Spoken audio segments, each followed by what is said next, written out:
Andrew the Giant. Straight to the dome and straight to the throat. Ladies and gentlemen, Lab After Dark is starting shortly.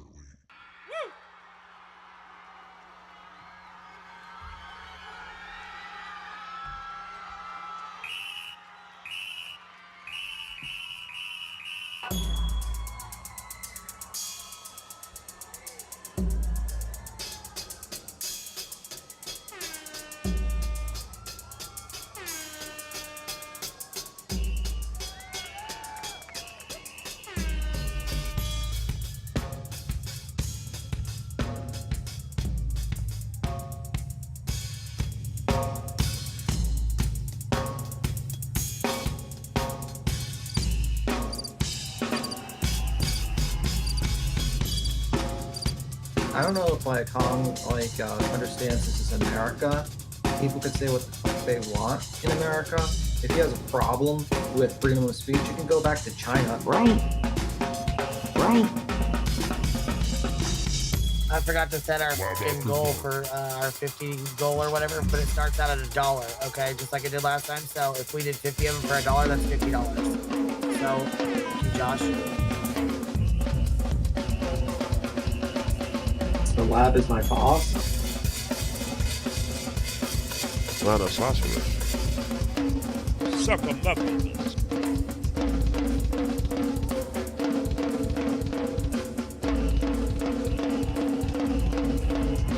Andrew the Giant. Andrew the Giant. Andrew the Giant. You are morbidly obese.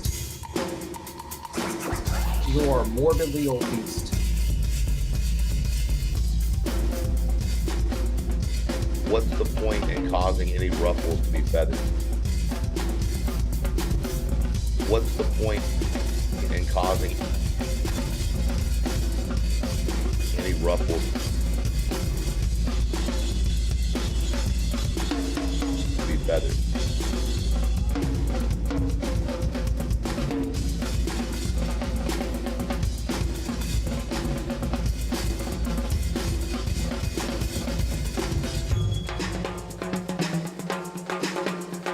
What's up? How's it sound? Speak now or forever hold your peace. Hope it sounds great. Scared it doesn't. But we'll get it taken care of right away. Either way. Alright, sounds good to me.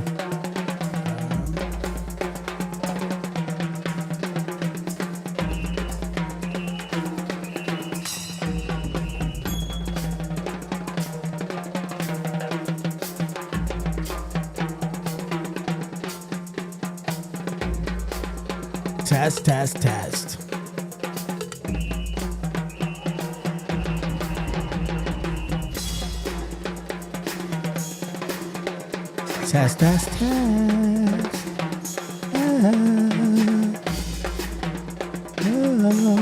Just have to do that in choir.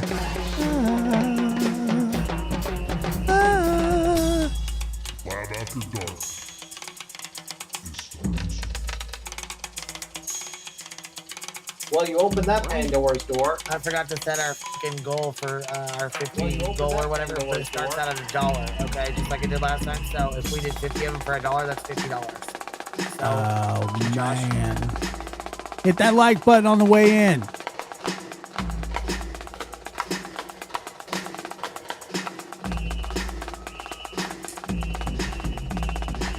I was actually just sitting down to pee, but whatever, you know.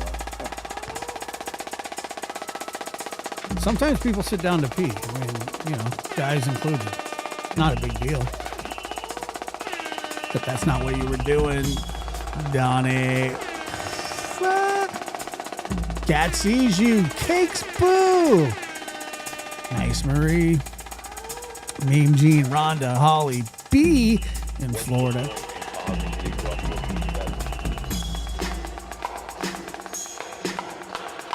Lab After Dark starts now. Saves us women work. Does it? Well, I'm all for that. What's happening, everybody? How's it going? Welcome to Lab After Dark. I'm your host, Joshua Diaz, whether you like it or not. And hopefully that you do. Martha, good to see you. Domestic, Gutter Snipe, Samantha, it's good to see you guys. See here. Anything exciting happen in the world today? No, not really. Just the U.S. Carrying out attacks.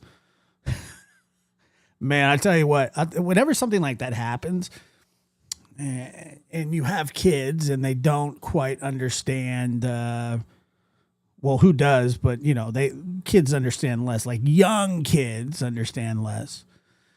Then,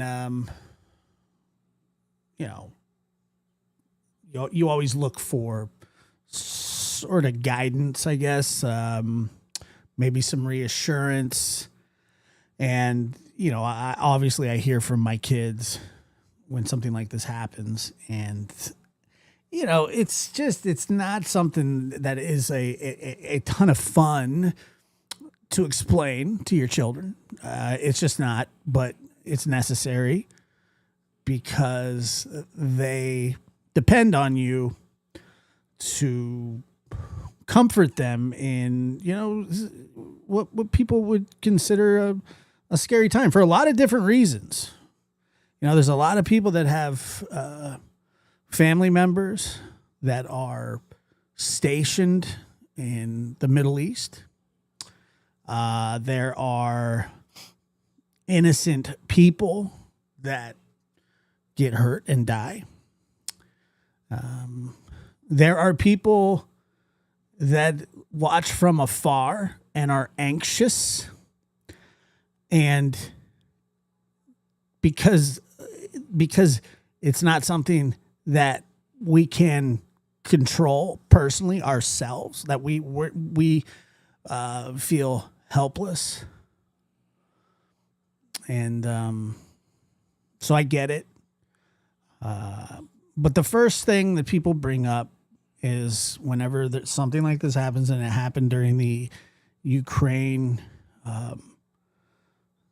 with the Ukraine-Russia conflict, and people would say, you know, well, here comes, you know, World War III and things like that. And I will tell you that because of what's happening right now, what's going on between Iran, Israel, the United States, you know, the likelihood that it would turn into a global war with all major nations involved is extremely unlikely.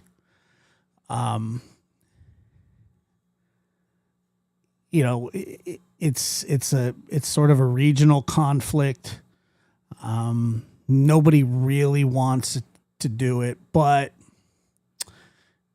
the fact of the matter is that it's not something that China wants to get involved with, that Russia wants to get involved with. The United States doesn't want to go to war if they can help it. Iran really doesn't either. You know, so I have a hard time seeing the major allies like, you know, Israel has some really big allies, the UK, the United States, Germany, you know, to name just a few, Australia, so on and so on. And Iran has some, you know, they have Russia and they have China. But I can tell you from what little bit I know about the Islamic revolution and things like that is that Iran, you know, it could escalate some more, and it might. And Iran may retaliate. Why wouldn't they? But it will probably de-escalate at some point, and hopefully soon, because you guys are scaring the shit out of us. And it's an uncomfortable time. I mean, that's just a fact, okay? It's uncomfortable because it could escalate. It could. One miscalculation, one pissed off leader, world leader, and it could go to hell fast, worse than it already has. And like I said, the people in charge need to work on not scaring the people. We just want to live. We just want to, it's hard enough. It's hard enough, without being involved with, worrying about your family. You're already worried about your family that's stationed overseas. I mean, there's a lot of people that have family stationed overseas. I have a family member that's in the Middle East. He's a longtime career military man. It's just how it is, It's what he does. So it's scary. And so, like I said, I do not believe that we are on the brink of World War III. However, we are on the brink of something bad. And make no mistake about it, it's bad. No matter how you feel about it. And I'm not going to talk about it from a political standpoint, but as a father, as somebody who takes a phone call from his son and says, "Does this mean like World War III is starting?" And I said, "No, that's not what this means. Conflict in the Middle East is not new. It's not new. It's a tale as old as time."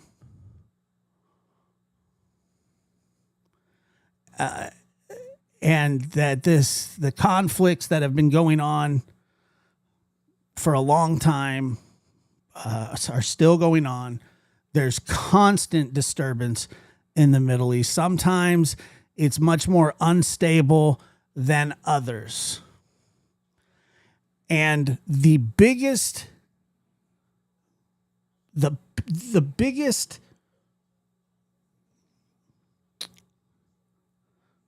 how would I say? I don't want to say advantage, but one of our saving graces,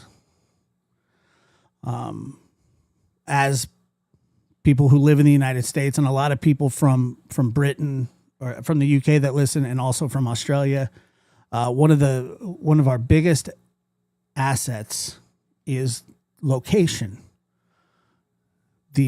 Where we are on the map in the globe. Sharing borders with your enemies is very, very difficult and unstable. And the Middle East is jam-packed with people who don't like each other for a lot of different reasons. And what ends up happening is these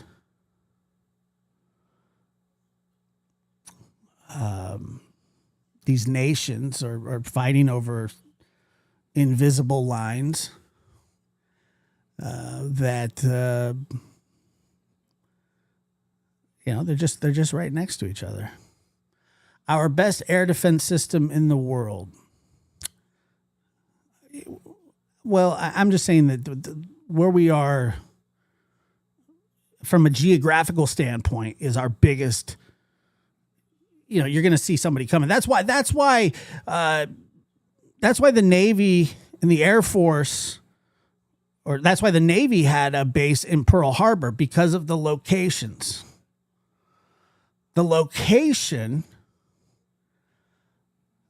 Now, it didn't work out so well, but they thought that, look, we're going to see anybody coming from 20 miles away, 30 miles away. We'll know well in advance, and we all know what happened there. But, times have changed, and some lessons have been learned, I guess. But, yes, the fact that we are not sharing borders with other countries that are our enemies is a big deal.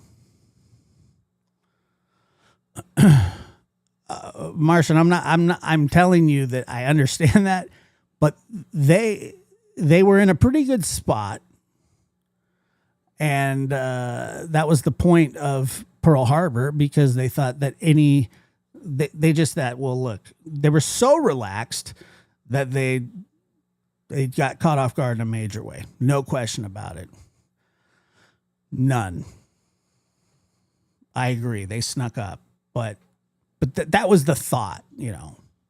But it's true. It makes a big difference where you are geographically, and I agree that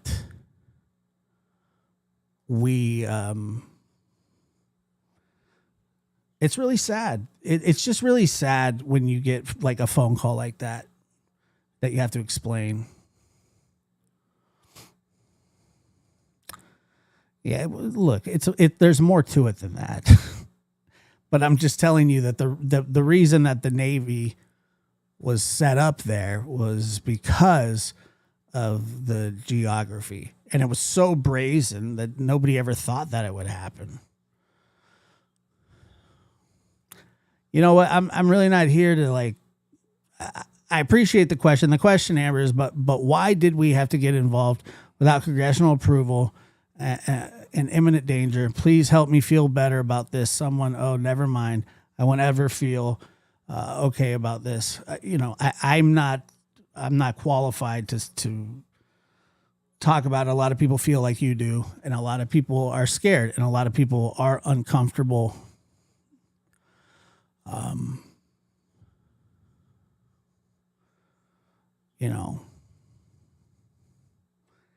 It's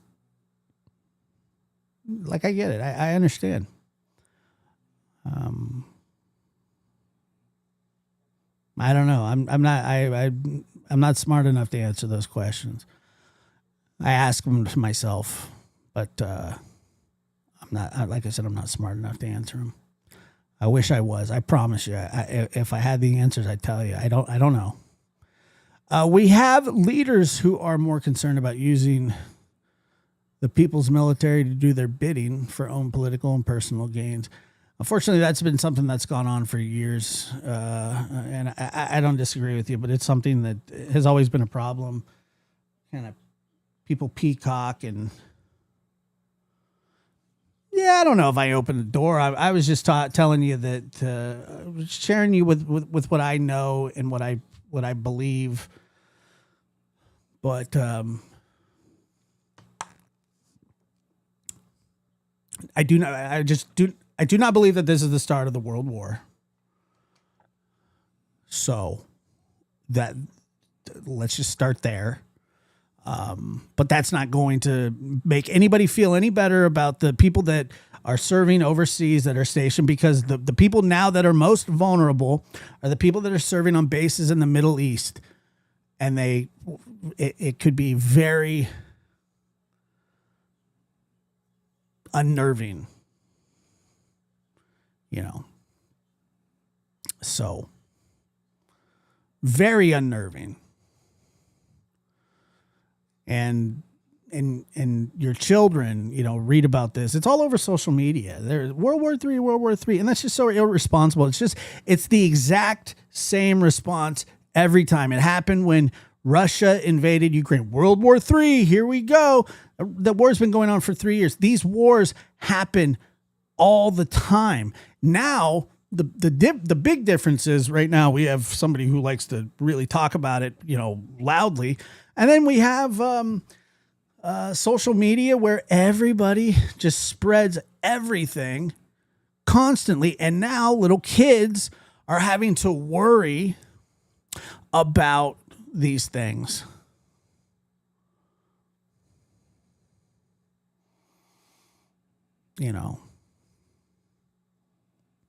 That sucks. So that's all I'm saying.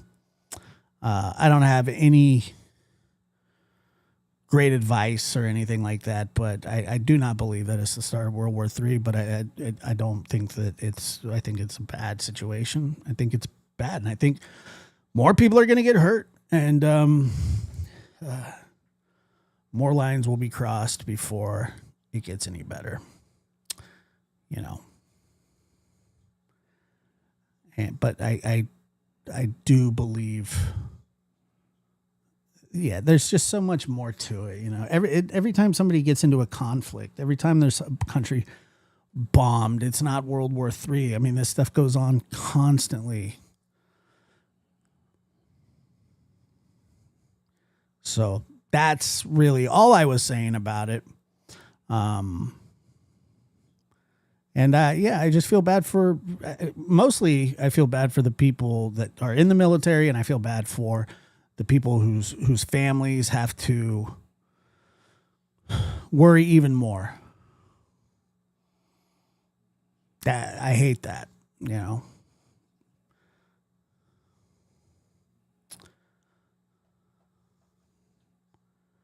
That's it.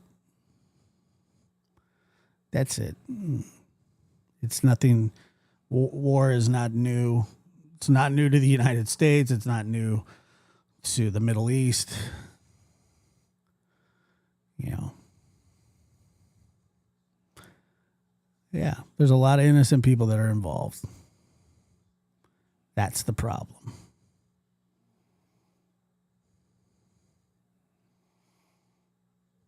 That's the problem. To me, you know, foreign policy is not something that I really know much about, nor would I probably understand it well. You know, but the chances of this turning into World War III is slim to none.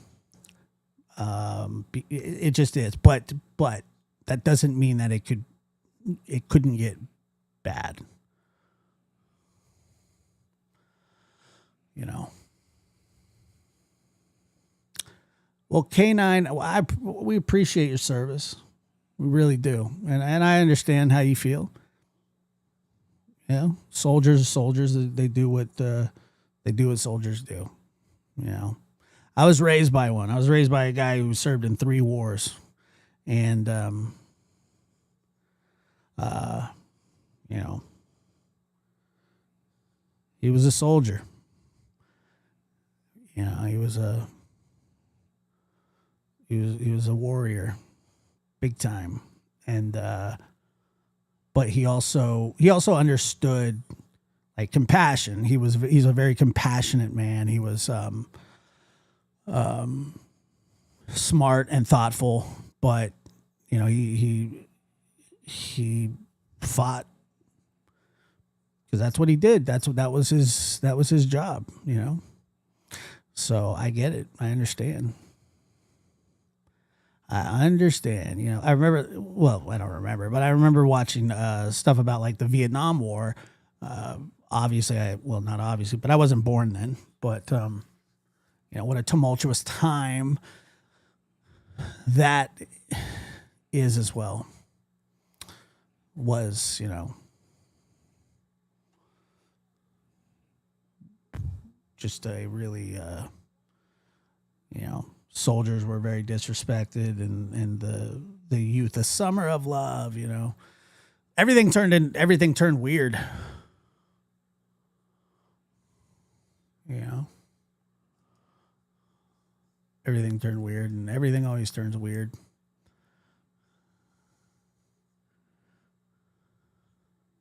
Yeah, look, and it was a huge. Like I said, all I'm saying is that this stuff, even though it's fresh and it's new and it's different, it is new, it is fresh, and it is different, but it's the same. Like it's the same sort of conflicts that have been going on for a long time, and I just don't think it's the start of anything. Well, excuse me. I don't think it's the start of World War III. But anyway, that being said, you know, explain it to your kids the best you can. Try to let them be as normal, live a normal life, and not be tied up in that online, them worrying about it. I mean, I get it that, and then somebody's going to say, but Josh, the people, you know, that live overseas, that their children have to worry about. I understand that. I get it. I understand. And for that, I'm sorry. But I'm so thankful that my kids aren't a part of that or weren't.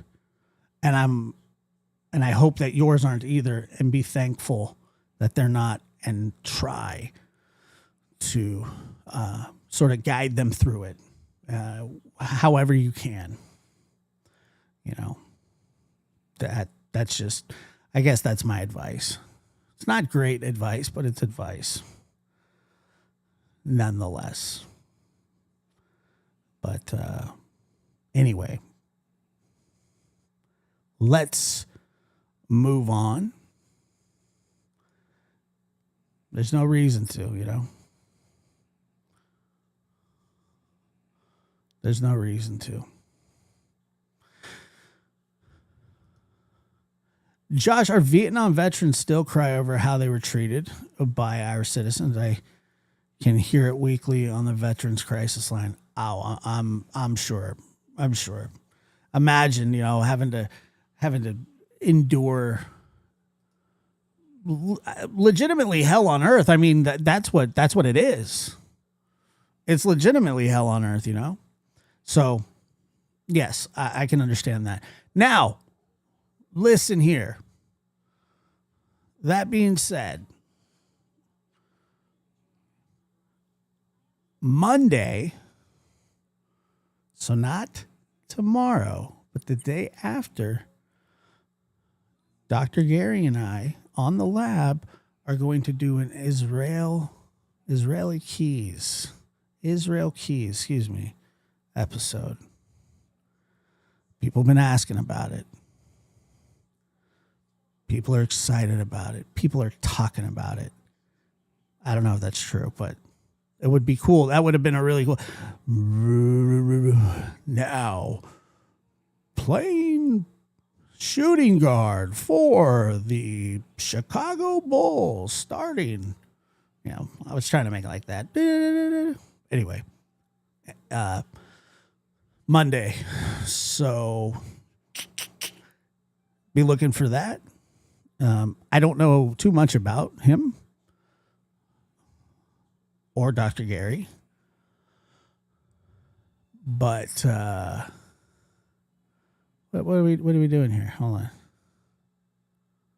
What are we doing here?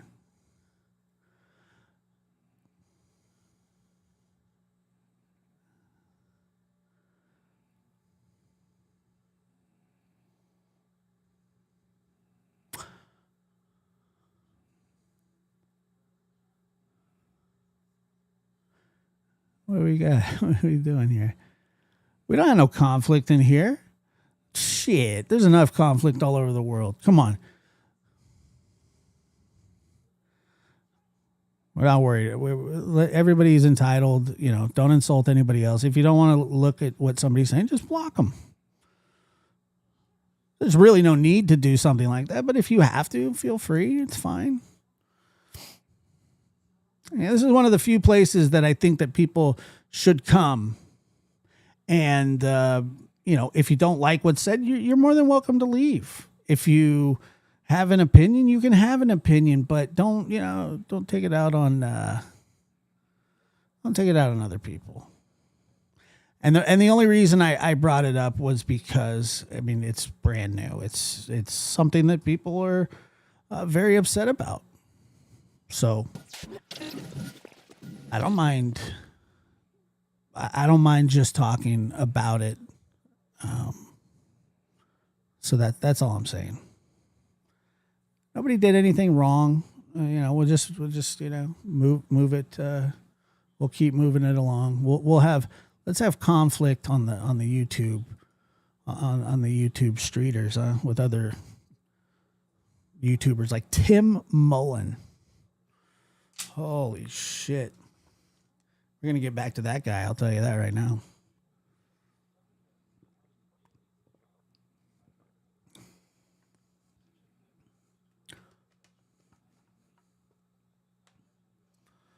Nah, let everybody else fight for now. It's fine. You can fight. It'll be okay. Everybody's up in arms, man. Everybody, it's tense. Gotta loose. You gotta loosen up.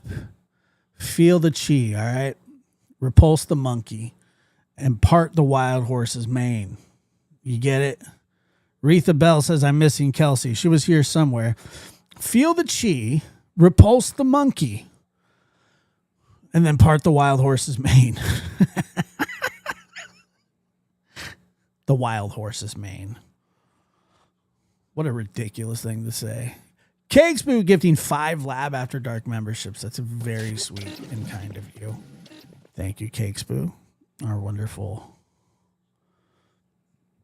Yeah, repulse the monkey, dude. Just feel the chi, repulse the monkey, and then you come back this way and you part the wild horse's mane. Okay, so remember, it's feel the chi, repulse the monkey, and then part the wild horse's mane. Okay, ready? Feel the chi.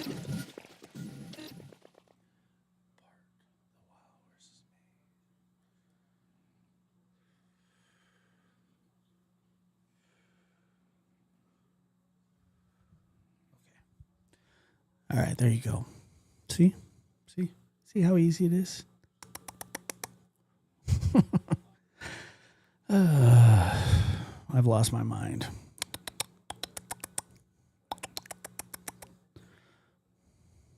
You feel the chi? All right. If you felt the chi, then you felt it. I mean, that's called de-escalation. No, I think I learned it from that movie Heavyweights when Ben Stiller was assaulting all those kids at summer camp. I think. But it always helped me.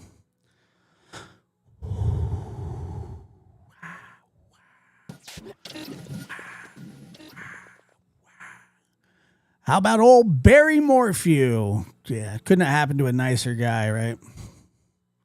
You parted the wild horse's fur. All right. Who's Skippy? Heavyweights. A very it's a wonderful movie. Feel the chi. Repulse the monkey. Part the wild horse's mane. What is it that only Aussies will get? There's a lot of Aussies in here. Oh, Skippy. Which one's Skippy? Oh, are you talking about Tim Mullen? Oh, we'll watch him.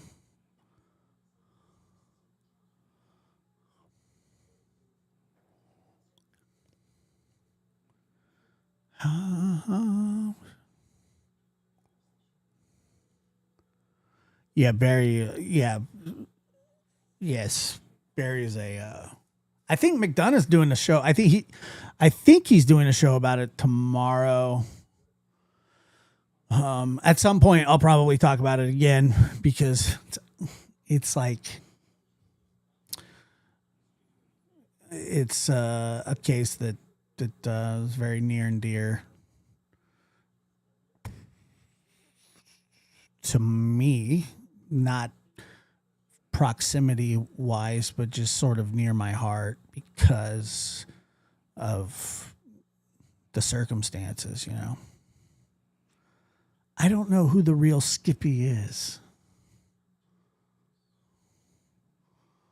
Us Aussies have a very warped sense of humor. Well, that's probably why they like me, because they're like, oh God, this guy's mental. He's worse than we are by a lot. And I go, no, I'm not. I'm for the people, by the people, of the people. I don't discriminate. You know. I don't discriminate. All right. I really don't know who Skippy is, though.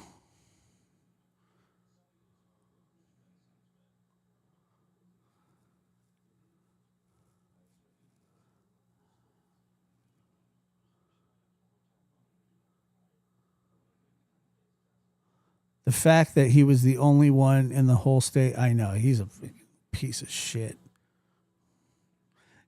We used to say, damn Skippy.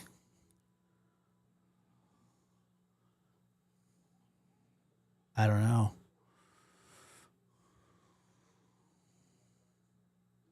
I would never let World War III happen in this chat.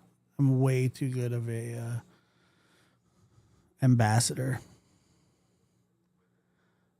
of the people, by the people, for the people. That's my man, Abe. That's my man, Abe. Far too diplomatic to let that happen here. I don't. Yeah, look, some people get offended when you call them hun. Some people get offended when you call them, hey, big guy, and you don't mean anything by it. I mean, some people find certain things offensive. If somebody doesn't like it, then don't call them it. If you want to keep calling it, then you're an asshole. But if it's a mistake, then you just go, hey, you know what? Sorry, I shouldn't have called you. I don't know, twinkle toes or whatever it is. I mean, who cares? Hey, big guy. Hey, skinny asshole. You know, I say ma'am. I say ma'am sometimes. I say yes, sir. Yes, ma'am. And if somebody goes, well, don't call me ma'am. I say, oh, I'm sorry. What is it that you want me to call you? And they say, well, I want you to call me,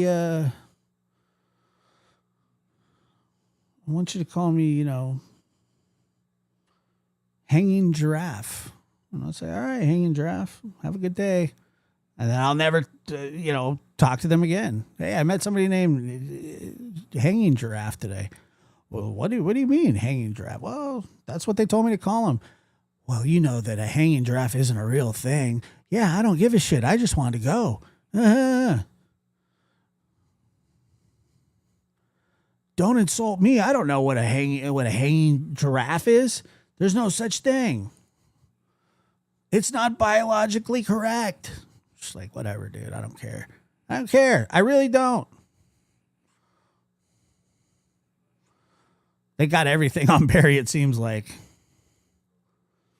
Well, they have a lot on him. But, Callie, check out, if you didn't watch the interview room, check that out, because Chris goes over the indictment, and there's a lot to it. I mean, he's fudged. At least I hope. And that's one that I think that most of us can agree on, that BAM shit. Like, how does he have access to it? Oh, I just so happened to. And then, the whole, the whole sleeve of the. It's just all bullshit. It took them. Well, they arrested him initially, but when they dropped the charges. And now, so 5 years later is how long it took, unfortunately. But the wheels of justice. Nobody ever said that they were fast, right? I'm just glad they didn't give up, and that's all I can say for like a lot of cases that I follow, that we follow. I'll tell you one thing that I have been watching or just started to get into is that prep school stabbing trial. That's a sad one. Those kids are so young, just like young Chads, and as far as the eye can see, sad. So, yeah, they found her while looking for somebody else. It's called the prep school stabbing. It was a huge fight happened at a,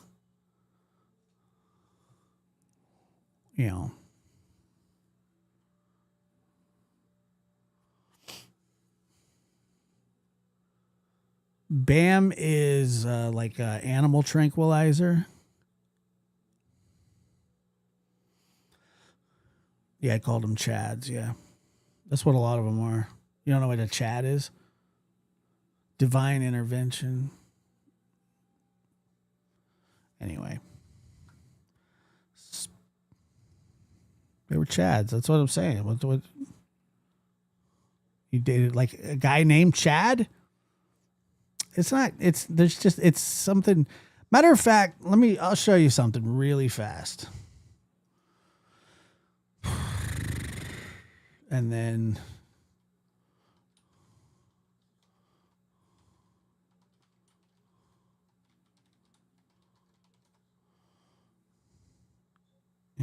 God dang it.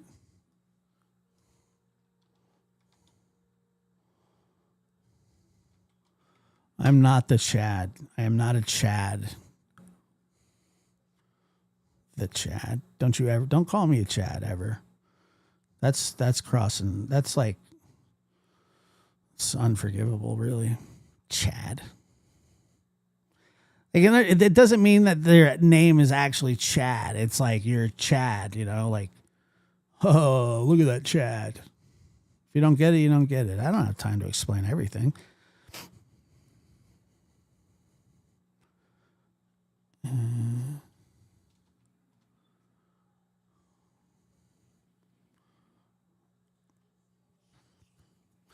It's sort of like a Karen, yeah. It's just like a bro. Like, it's just a guy, it's like, what up, dude? I smashed a bunch of protein today, bro. Whatever. That's what it is, really. Oh, dude. Yeah.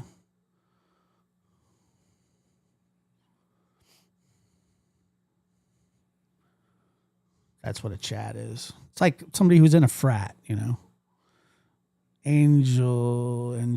No, there's nothing that I've heard of. I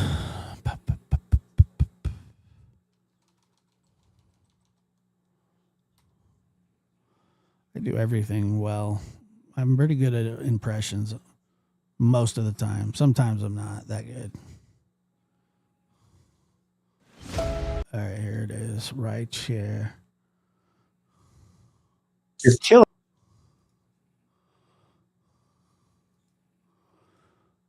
So I don't know if you guys have heard this one, but this is an episode of the Witness Box from season 1 that we did on the Barry Morphew case. This is about a year back now.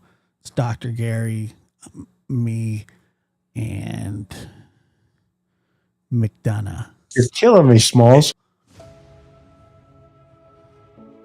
I wonder why he said that. Just killing me, Smalls. He said that while we were recording once. I think he was like, what the hell's your problem? Just killing me, Smalls. Just killing me, Smalls. Just killing me, Smalls. Yeah, I'm not doing a Trump impression today. Just killing me, Smalls. You're killing me, Smalls. Anyway. Okay, so actually I'll put this link if you're interested. But remember not to watch this until after. Welcome to the Witness Box, everybody. I'm your host, Joshua Diaz. Really? Okay. And if you're new to the Witness Box, it's hosted by me, Joshua Diaz, Chris McDonough of the Interview Room, and Dr. Gary Picotto. Chris McDonough is a former homicide detective and the host of the Interview Room on YouTube. He's worked over 300 death investigations and has a solvability rate north of 90%. He also works for the Cold Case Foundation. Yeah, that's what you're killing. As does our other co-host, Dr. Gary Picotto. All right, anyway. All right. Let's check this shit out.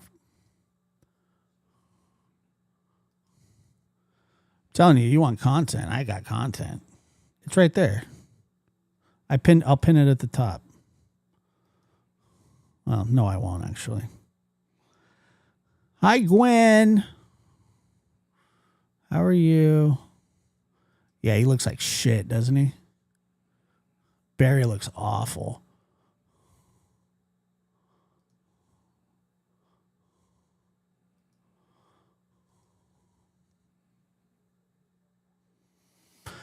La la la la.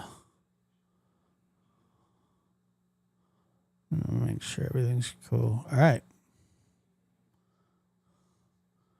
Yeah, he looks so bad. That's what happened. He doesn't look like that because he's guilty about what he did.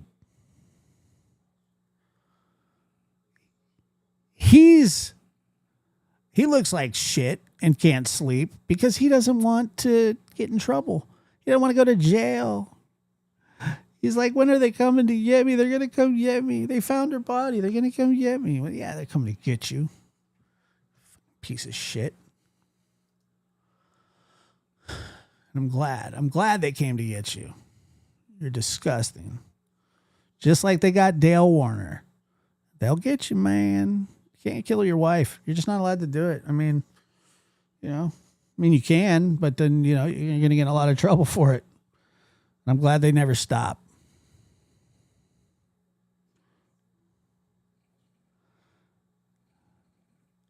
It took 2 years because, they had a major issue the very first time. And I'm sure that they just wanted to get every single piece of it. Look, they had a lot of testing to do. They had a lot of stuff to reevaluate. But they're waiting on a lot of tests, and there's no hurry. They knew where he was, and they were never gonna. They hit him with a $3 million bail, and I hear that he got rid of his old attorney and he's got a new one now. So it'll be interesting. All right, let's see what this weirdo's up to. Speaking of Chris McDonough, I think this is the episode where he has a good go at Chris. Yeah, it's an interesting one, I think.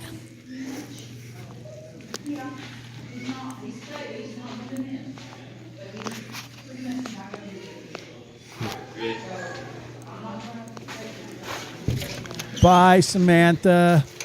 I like this place. Yeah, he likes it.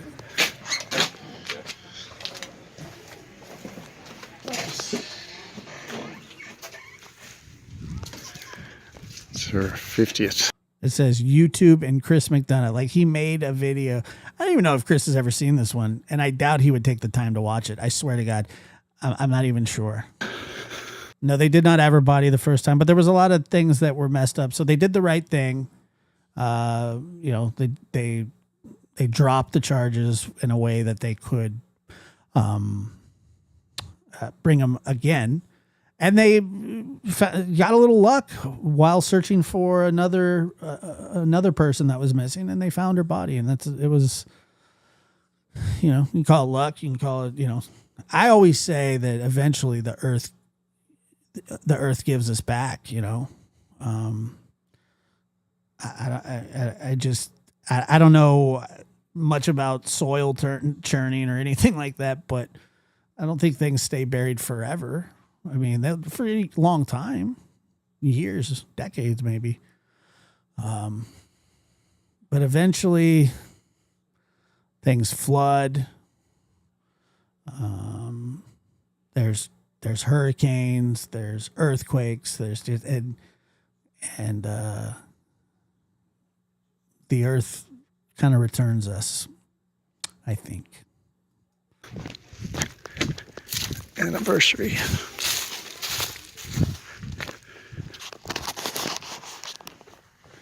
Yeah, I don't know. I don't remember. Yeah, this is up near the area we were seeing on the other side on a different one of these. We're looking at Bays Mountain. That ridge in front of us, we were on the other side of that. We're now here. I have some videos on Barry as well. Some just like videos that I did.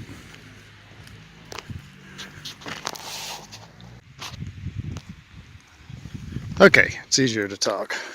A lot of people up here today. I thought it would be emptier, but a gorgeous day. So there's a whole lot more up here. It's packed actually, but it's so big. And I think I told you about my friend who he went overboard on a boat 19 miles off the coast, and a year later they got his remains ended up in a drag net, or like a fishing bottom fishing drag net with like there was his pants, his keys were in there, some bones. It was crazy. Maybe we won't. I couldn't believe it. I was like, this was out in the ocean, wild. What you're looking at is Tennessee right here. See a lot of people. I did, yeah, I heard that. Yeah, it was sad, but it was also like, wow, you know. You know, we went from the news to the Fun Fest parade, meeting Candace in the banner. Yes, Went yeah, exactly, Kelsey. That's how I photographed felt the about it, making too. bread and met the other lady that was with Candace. And that turned out to be Robin. Hold on here, let's see. Touched on a few things there.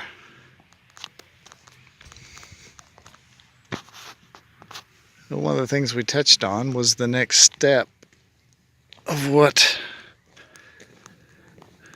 I had come across in this journey of Summer Wells. Yeah, this is Kelsey with a ringing endorsement here. Is this that weird dude that took pics of kids and bread? I mean, that's not all he did, but he did mix that in.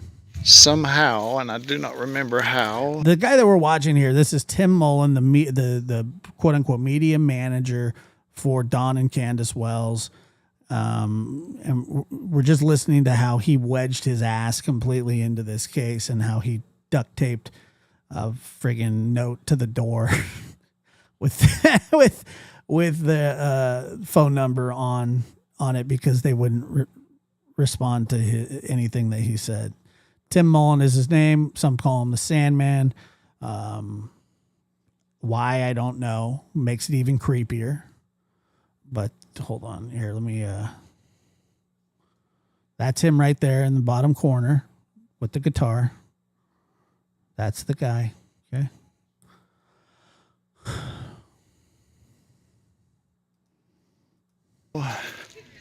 Might have just popped Sing a simple song of love. up on a Google search. You're wrong, Josh. He's the meteor manager. God, so much has happened, man. Like to even remember that.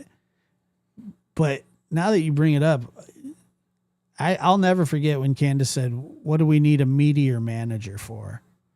A meteor manager. And that was the YouTubers. I think she was hammered off her ass, but she was like, "What do we need a meteor manager for? A meteor manager." And I was like, "What the?" And the various different quote shows. But the first one was He did. He took pictures. He takes pictures. somewhere in there was Chris. I can't remember now who was first, who I heard first. If I just heard one of the others, or if I heard Mr. McDonough. Because it Dude, Chris, he's talking shit. was somewhere during this time frame of YouTubings, and then hearing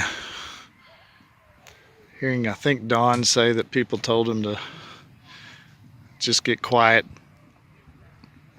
not say anything, stay off YouTube, basically lock yourself in your room and be quiet. Did he say Mr. McDonough? He said I don't know. He said McDonough, but yeah, YouTubans.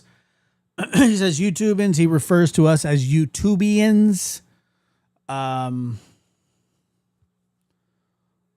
I've heard that he wears socks in the pool, but I cannot confirm that for 100%. But it's possible. It's very possible.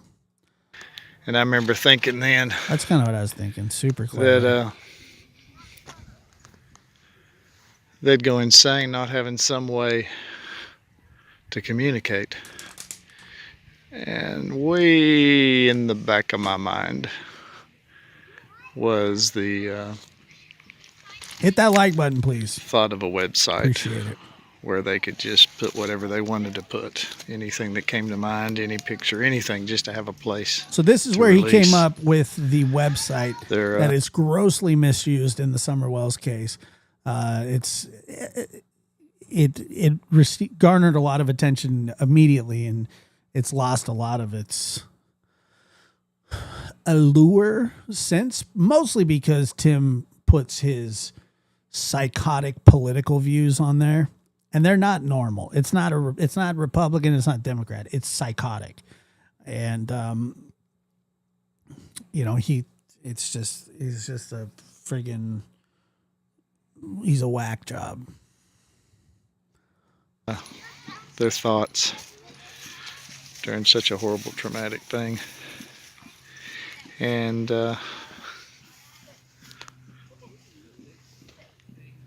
so somewhere in there, that idea first started trickling a I little don't think I heard him sing. I bet it's awesome. It's not. bit, but I do know I was working in the woods. We'd had a lot of trees cut down because the little bug that came and killed all the ash trees. And this area's been saturated, thousands.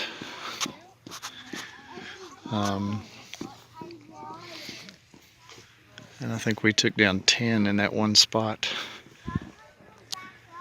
So I'm cutting wood listening to the YouTubians. And it was very, very, very, very, very quickly apparent to me of how Don was being utilized.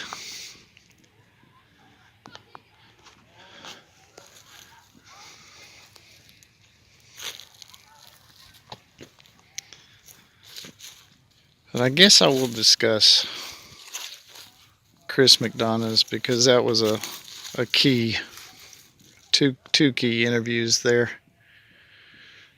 that started out with such potential.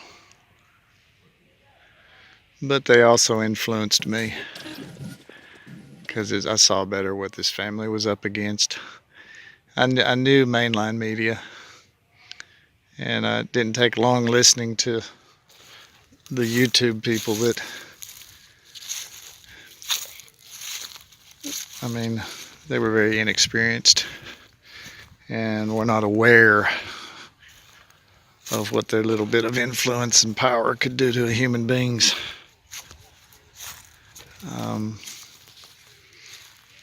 But I also knew that the mainline media would make the YouTubers look like,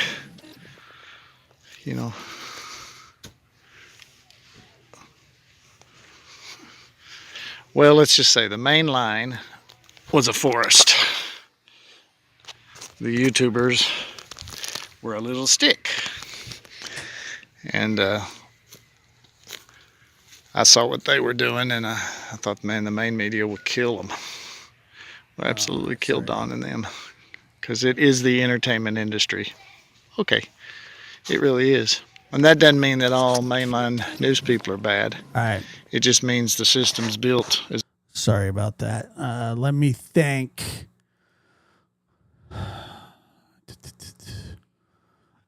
Kelsey sending 20 Lab After Dark memberships. Kelsey, that's very... Somebody called you Melcy.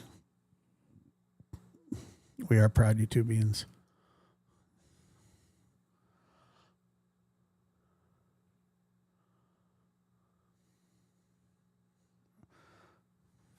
Let me see.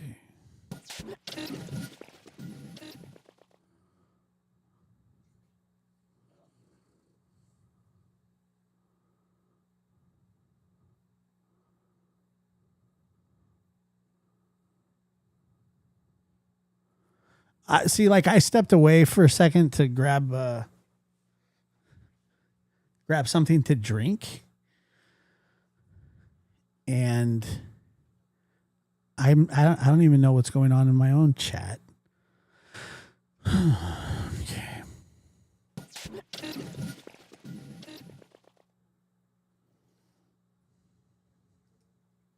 Is an entertainment system based on advertising. And here comes a call. It's Candace. Well, that was interesting. It was not her. It was some kind of hack computer. It was me, actually. I was prank calling him. At that exact moment. What happened? What is going on? Great. Who knows what? I like how you just using got her number. But he thinks he got prank called by somebody by using her number. How does that happen? Used to those sorts and Candace would never call him. Candace doesn't like him. of things.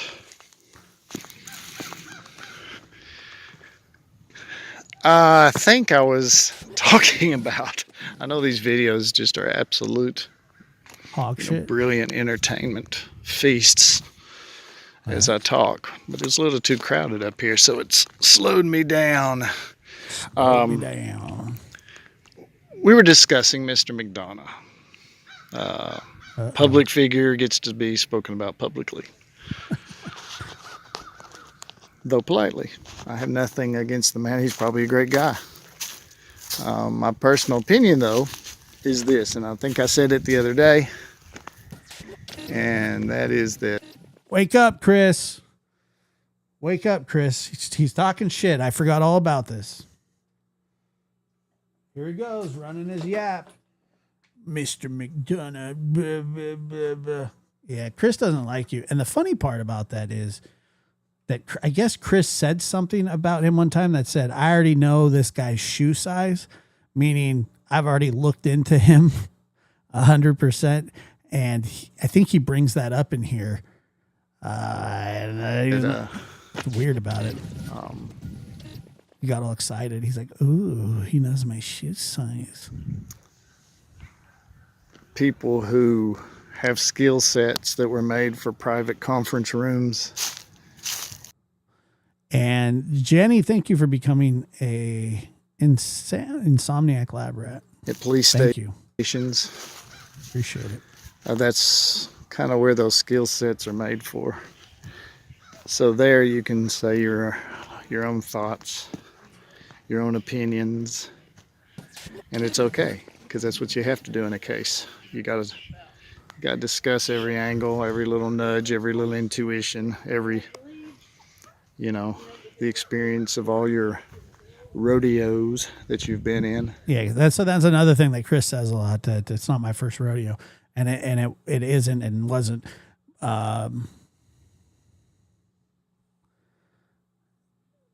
Let's see here, skill sets.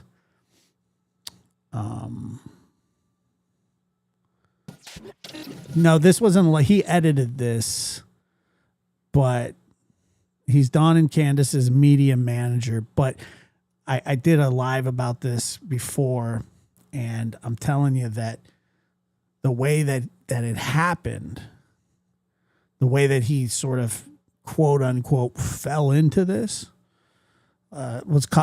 he was stalking people, in my personal opinion. However, when you bring that skill set out into the public arena and start saying those things, it is brutal. Because to you, you're just giving an opinion, but your viewers are like sheep, and many of them are like wolves, and they hear what you just said. And I've had multiple conversations with this guy. None of them were nice. They were all confrontational and contentious. Yeah. And it's like a napalm bomb. Napalm bomb. Boom, baby. No, I don't have a banjo emoji. I said it wrong. Or no, there is no one. Bam, bam, bam, bam, bam, bam, bam, bam, bam, bam, bam, bam, bam, bam, bam, bam, bam, bam. Bow, bow, bow, bow, bow, bow. Vietnam. And that's what happens. Your skill set suddenly is absolutely out of place. And Do I speak redneck? Not really, but there's a couple like my grandmother and my grandfather do or did. My grandpa did. He's passed on, even though I tried to use his Blockbuster card a year after he died.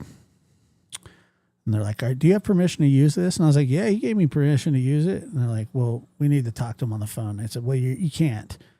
Why? I said, because he died last year. And they're like, son of a bitch. So I had to open up my own account. That's how lazy I was being. I was like, I don't really want to write on your paper. Just scan this, damn it. But no, not really. But I have like the thing that you do like to pets, you know, you go, get on out of here. Yeah, get on out of here. Yeah. Sort of like that. But not really. wreaks havoc. Like any skill set will do when it's out of place, but especially when you take a behind the scenes quiet conference room case investigators. Doesn't matter. I mean, they've 40, 50 years of experience. It's awesome in its right place. It wasn't made for public. It wasn't made for YouTube. Now, that doesn't mean you can't talk about a case. He's mad that Chris did an interview with Candace and put it on the internet to spread awareness about Summer going missing. But people came to a conclusion very early on. In the situation. Look at that freaking, look at that creepy ass shadow. It's just you can't start dishing out rumor, imagination, instinct. Mr. Sandman, bring me a dream. Intuitions. And that's what went crooked with Mr. McDonough, and he did it. I spotted it immediately. He was doing great on his interviews until he asked about the shed. And it's like he was offended because Candace wouldn't let him go to the shed. First of all, that's just an absolute lie. He was not offended. He was like, "Oh, can we go look in the shed?" And then she was like, He goes, "No, it's okay. That's fine." Offended. But he thinks that Don was hiding in the shed because he's done it before. He's hidden in sheds before. He's a shed hiding son of a bitch. And I saw right then, I said, he's from Tennessee. The man has stepped out of just an interviewer, and he's in his investigators skill set that's only for an investigator that's actually on the case, not on a guest at someone's house. Oh, not at someone's house. How dare you, Chris McDonough? For him to get upset not getting to see that shed would be like me going to visit someone and then immediately saying, I want to go upstairs and look in your closet. It's really not the same. If you're outside, there's just like a shed with shit in it. Now, going to ask to go upstairs in someone's room into their closet is a little different, to be honest. I want to see what's in your closet. That's not. I mean, that is rude maximum.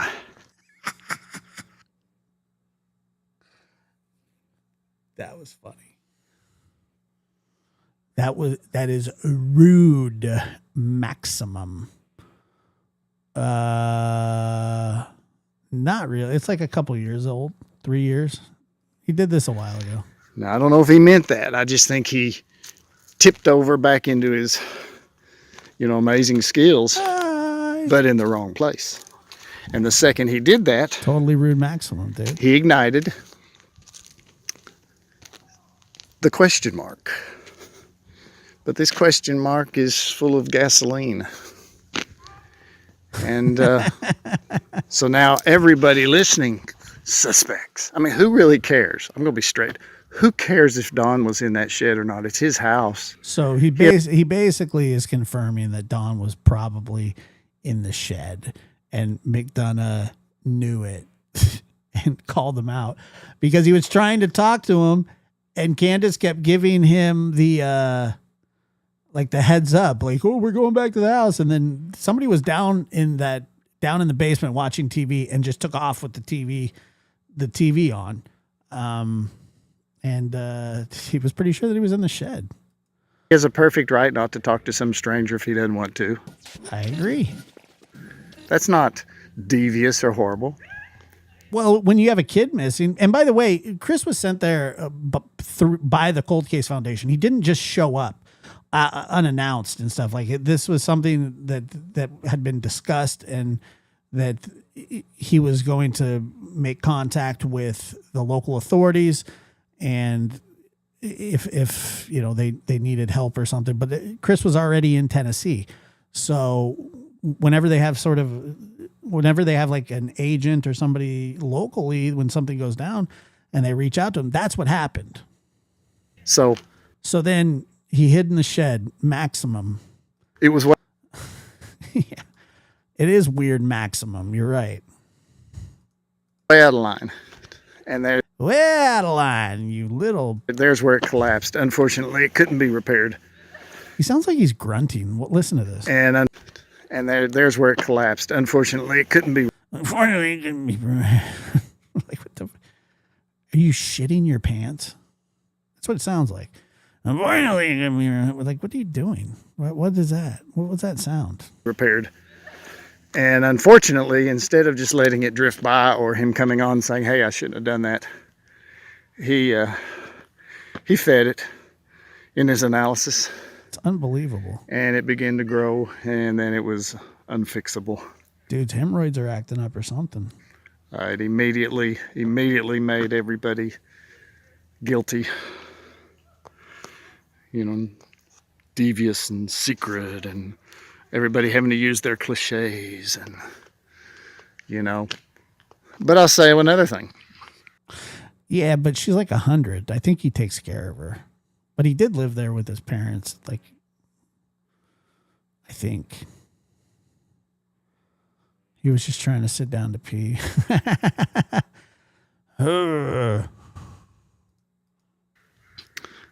Who cares if I say it? But I'll say cliche lines. Another point. If I remember correctly, in one of those interviews, and I'm sure you don't. I'm sure you don't remember correctly. I bet you don't remember at all. And I'm sure that you're going to twist it however you see fit, like you always do for good Dawn and Candace, and how they beat the allegations of child neglect, blah, blah, blah. Interviews, I heard Mr. McDonough begin to express about how his child, maybe a daughter, I don't know. I think he said he was in the house and he saw a van or something pull up, and they were basically, or some vehicle to try to kidnap his own daughter. Just now? You just now decided that? And he ran out like a man would do. Right. To cook the guy's goose fast. The guy got away. And from then on, if I remember right, I think he said that was, you know, that was an inspiration for him and where this career would be. That was one of those moments in life that happens that triggers, dude, you know, so your many, destiny per se. So many people mispronounce his name. It's really not that hard. I mean, I don't know. I don't know how people say Zach Galifianakis just fine. McDonough is not that. I mean, it's just not I guess because of its spelling, but it still looks like McDonough to me. It gives the inspiration for what will be there, and the skill set you choose to perfect and utilize to help people. Yeah, people don't have a problem saying Schwarzenegger. That's right. And I heard him tell that. And by that point, he was already... Well, now that one is weird because some people pronounce it, you're right, but some people pronounce it Murdoch, Alec, Alex. I've heard it said every way. And I think he responds to all of those like a dog, like the dog that he is. You just kind of have to get close. Alec, and he'll turn his head. Alex, he'll turn his head. Murdoch, he'll turn his head. Murdoch, and he'll turn his head. Biting Don Wells pretty hard. And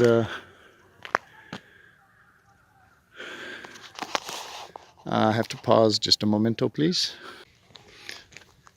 Okay. You had to go piss. I'll pause when there's some people. I heard it all. Well, the fire was already done, and Mr. McDonough was already pretty well against Don.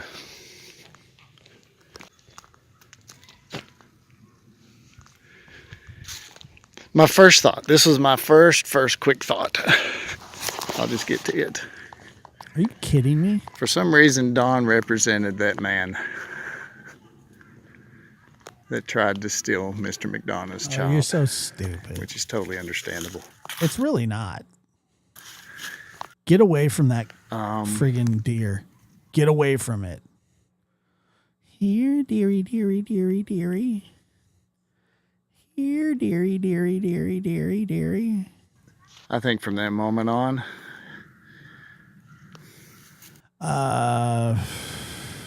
It's a great question. I think that there was some sort of accident and they covered it up. Who helped and who exactly, I don't know. But that's what I think. I've always thought that. But I also think that there could be something more sinister to it. But I think that, you know, I think that there was an accident, and according to Dawn, and the personal conversation I had with the fella is that TBI was asking that too.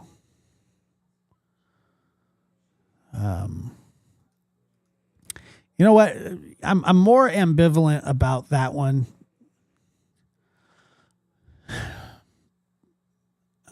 I'm without like further suspects, without further information, you know, and especially this far down the road, it's really hard to imagine that who was with Sebastian last doesn't have more knowledge of what happened to him.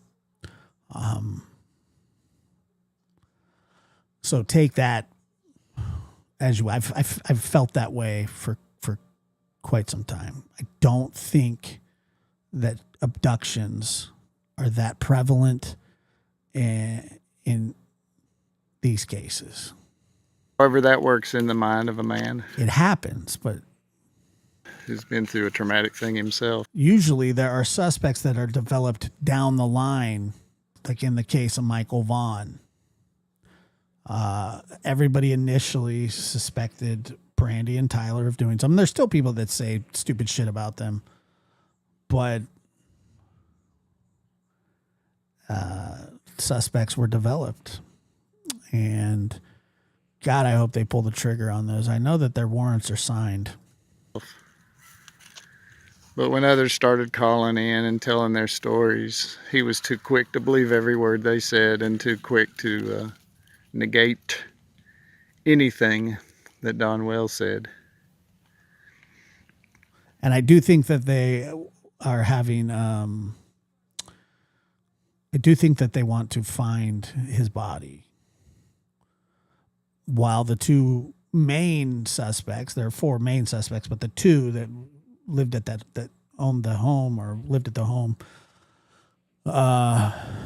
who were thought to be the ringleaders, while they're incarcerated, they don't have to start the clock quite yet. But that doesn't mean that they're not going to, because they're both in custody, which is great. I haven't heard from Brandy. And it was balanced at all. I don't know, The investigator, everything's on equal terms. You don't just yield to somebody who just suddenly calls in and says, yeah, he did this.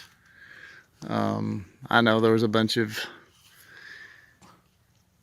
history and rodeos and all that kind of stuff, but still, unless you're an investigator on a job, you don't turn the public loose on somebody for a lynching. That's extremely unprofessional and dangerous, just humanly speaking, because Mr. McDonough really has no clue really what's gone on in Don's life. He's got some instincts, he's got some stuff, but... What do you mean Don told him? The hell are you talking about? You can't judge a man on a couple stories. Oh, yes, you can. You can judge a man on one story. What do you think? People sit back and listen and they go, you know what? We really shouldn't be judging Lee Harvey Oswald by one thing that he's known for. What are you talking about? It's stupid.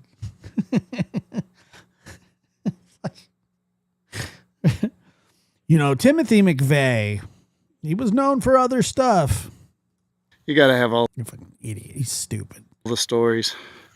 And there's plenty there that he doesn't know about. Yeah, I bet there is. Don's life. Things that happened to Don. All that. So there's many factors that make someone behave or say certain things, or on it goes. And the other thing about that is you're exposing not just the man when you're biased. It's family.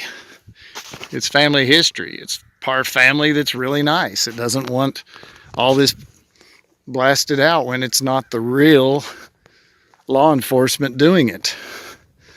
When there's not a case yet, when there's not a suspect arrested or anything. And that doesn't even count that he has... Yeah, I don't care what happened. I'm going with it that Summer's alive. He'll have 4 teenagers, Don will, 3 boys and 1 girl, who are all going to be trying to figure out what all this was about and not go crazy themselves or not become vindictive, vendettas, whatever V word, on getting even with the people that treated their family so rotten and caused them so much heartache, especially if it turns out that it has nothing to do with Don and Candace, this case.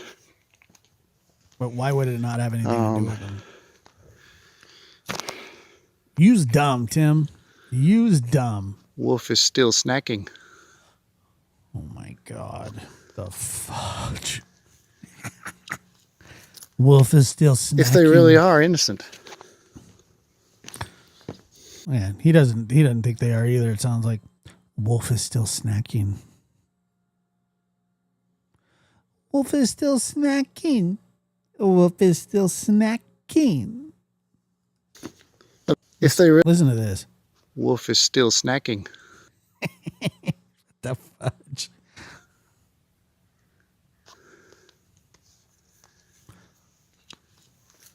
Wolf is still snacking. If they really are innocent. Wolf is still... You leave that damn wolf alone or he'll be snacking on you.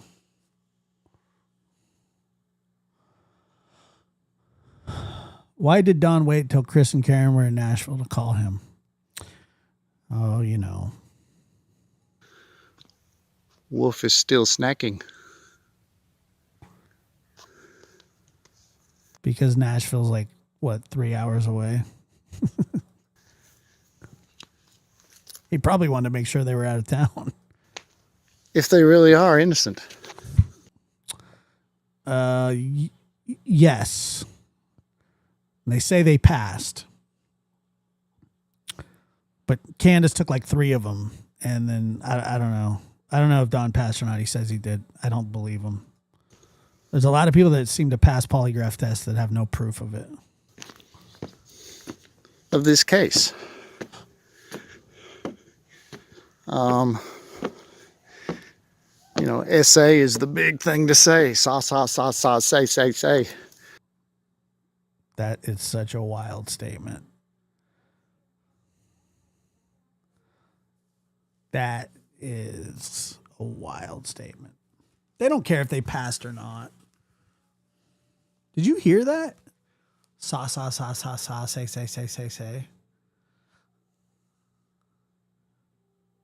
You know who told me that they passed a lie detector? Stacy Wandra. And he wanted me to contact his mother for the results. And I said, never. I'll never do that. You need to get a hold of my mother. And I was like, didn't your mother die? And he's like, my stepmother. Whatever. No thanks, buddy. You know, it's speculation, total speculation. Just fine in the privacy of an investigator's office and consultation rooms and conference rooms, but absolutely out of its place on social media, on YouTube. Speculation. And I've not just seen it in him, I've seen it in others. And I Maximum. totally respect these men. I respect law enforcement maximum. Oh, he loves it. I forgot about that maximum shit. He respects them maximum. God, dude. We respect these men. And I've not just seen it in him, I've seen it in others. And I totally respect these men. I respect law enforcement maximum. Totally respect. But I have seen others. And that He respects them maximum. Bro. that emotional aspect that they never had to tame in a conference room hardly. They don't have it online. And it's unfortunately, when it's exposed, it's huge damage maximum. to other people. And it inspires those of lesser caliber or experience. It feeds their feeds their dopamine fix. Because most of the reason people like this stuff is because it does give a fix. It gives a emotional dopamine fix, which is a thrill, which is addicting. It's addictive. That's why crime stories are so exciting. It gives a fix in a boring world or a crazy world. And it's like anything that inspires dopamine, it can become addictive. My God. And when you have somebody of the experience and caliber as Mr. McDonough suddenly become gossip and rumors and thoughts of imagination, and he'll destroy one man with words, but he'll believe a woman who comes up with, and I should rephrase that, not believe, but allow a woman that comes up with outright horrendous imaginations of how Summer was daily being abused in a shed, and he won't put a stop to it, but just allows it to be said, acting as if he's just the interviewer, but not stopping it. No conception of what that does to families. When you're living in hell every night because you don't know what's happening to your daughter, and you've got to hear stuff like that, and people are believing it, and then the sun sets, and then you start thinking, what if that's what's happening to her? When there's no proof, no vindication, just total crazy rumor. The guy that lets it be played and doesn't stop it, he's responsible. And so yes, I hold Mr. McDonough completely responsible for some horrendous things that were done, horrendous things that hurt people. And it's not really fixable. I mean, he could fix it himself with apologies.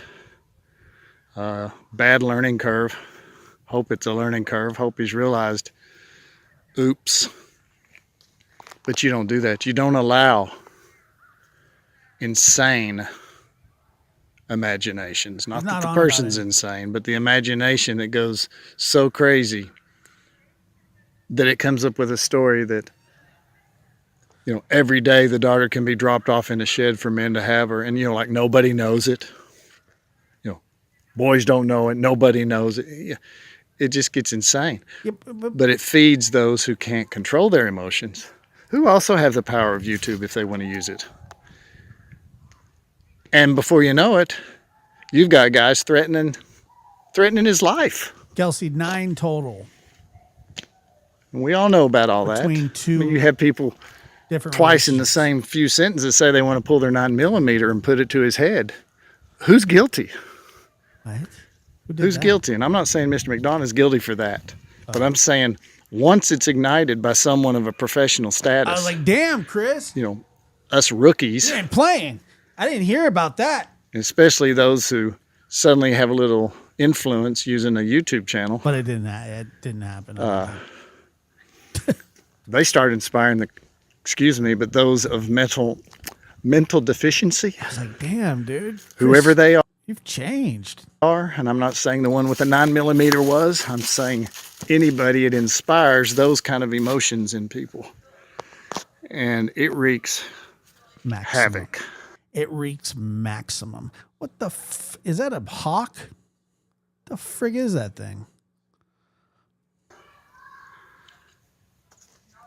Absolutely. I think Benny did say that he wanted yeah, I think so. Havoc. They had a big old falling out. It was Fallout Maximus. Maximus Primus. Dumbamus. Bullshit. Miss. Yeah, I don't think he's supposed to be there. Dangerous, it's horrible, and it causes more damage. Free the hawk. Damage on more damage, and every time it would do it. I don't know if it's an owl or a hawk. Yes, Don would get on to try to counter it. Because he's sitting there trying to keep his sanity and not think about his daughter being abused, you know, in some other guy's shed.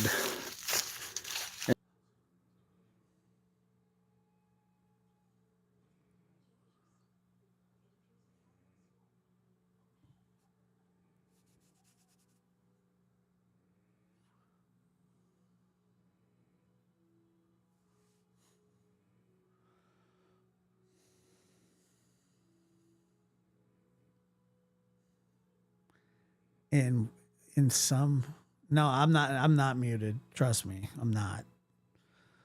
I'm speechless.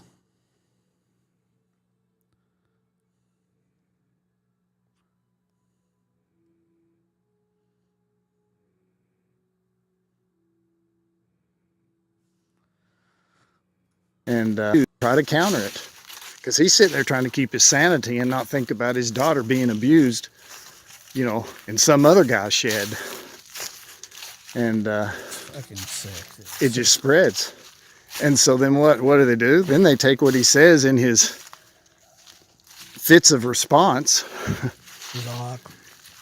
And then they use that against him. And neither knows how to stop.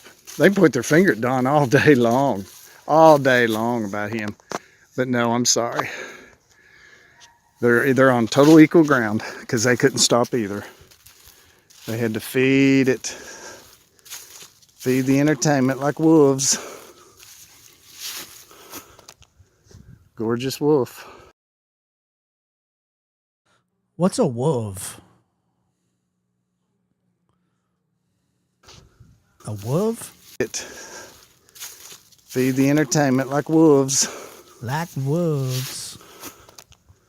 Gorgeous wolf. Oh, look at that wolf. Look at that. Get away from the animals.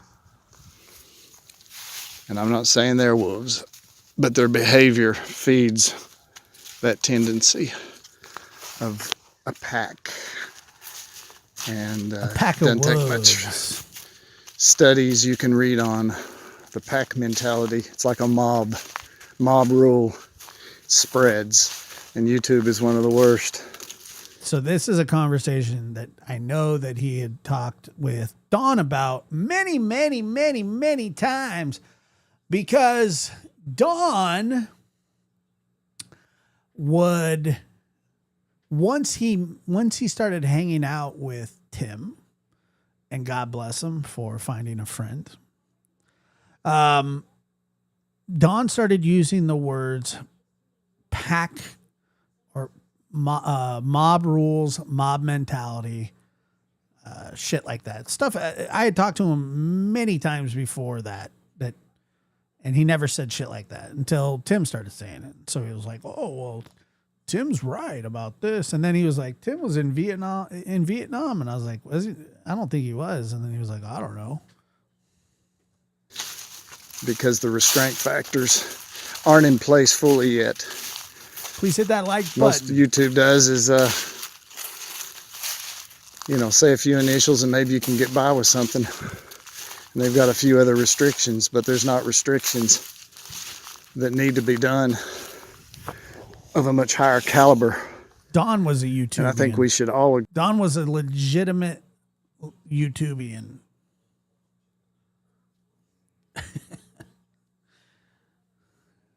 Totally agree on that. Dude would sit on panels for hours.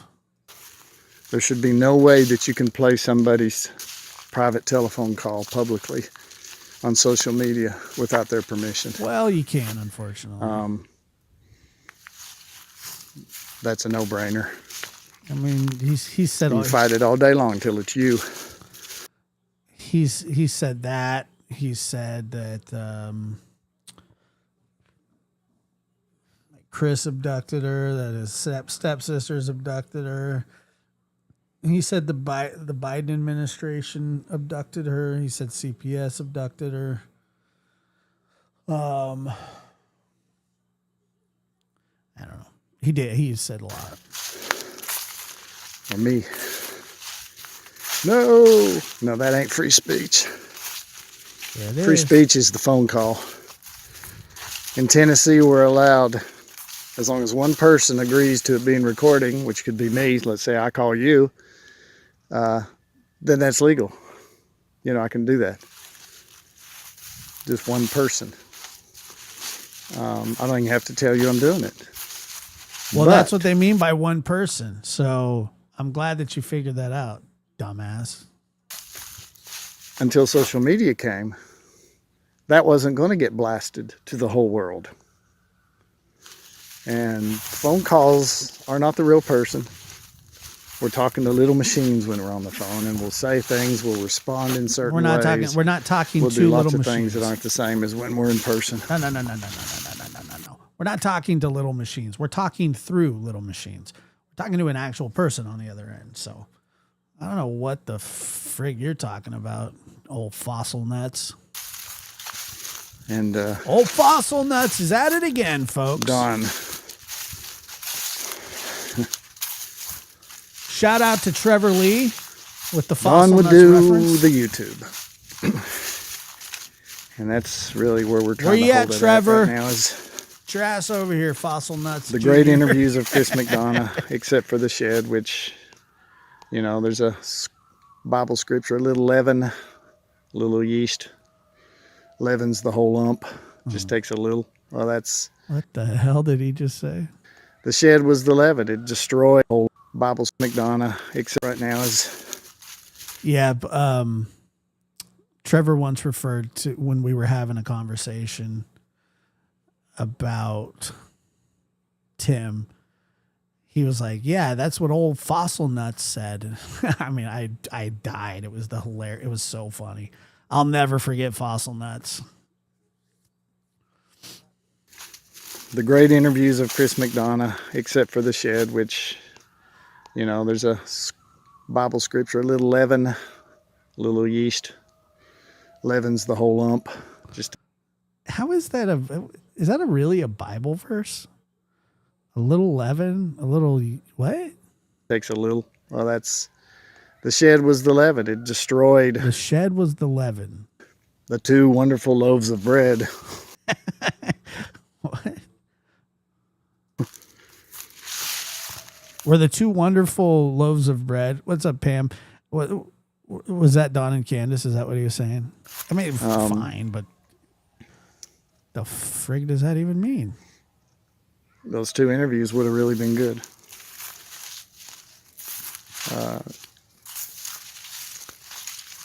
For Candace to welcome you into her home. I know, Pam, you're right. He is so fascinated by bread making. He can't get it out of his friggin' dome. He's just like, oh, man, ever since I've had that bread, I've been on this spiritual journey. And I've been like, look, I love bread and I hate sheds. Bread and shed rhyme, but the leaven is the lump and we are the clay. So what do we say? Hey, it's June, Pride Month. We can be gay. And then Don would be like, what are you talking about, Tim? I told you not to tell anybody that you and I lived that kind of lifestyle. But it's okay, maximum. That was a woman welcoming you into her home, into her life, into her yard. Yeah, right. You were a guest.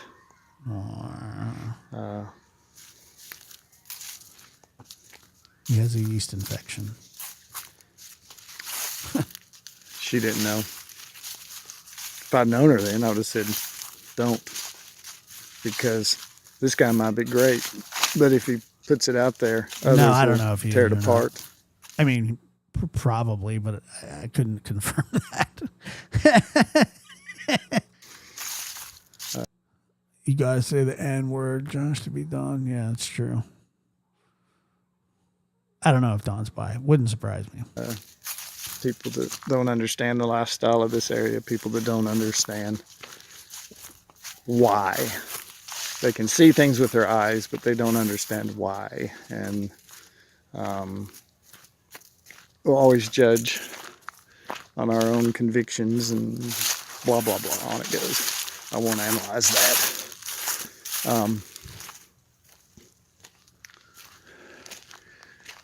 So I saw that, and then I saw. So some of the OGs of the Summer Wells case will remember this, but Don one time said that he went to the bank and withdrew, I think it was a couple $1,000. This was near Christmas time, because people were saying that he sold Summer. So to prove that he didn't need the money, it was $2,000, that he went and bought $2,000 worth of crack and then went to Knoxville and handed it out to crackheads.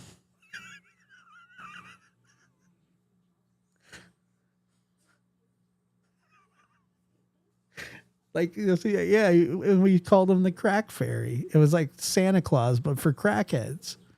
I swear to God, he said that. He passed it out, and then he held up and did a bunch of his own.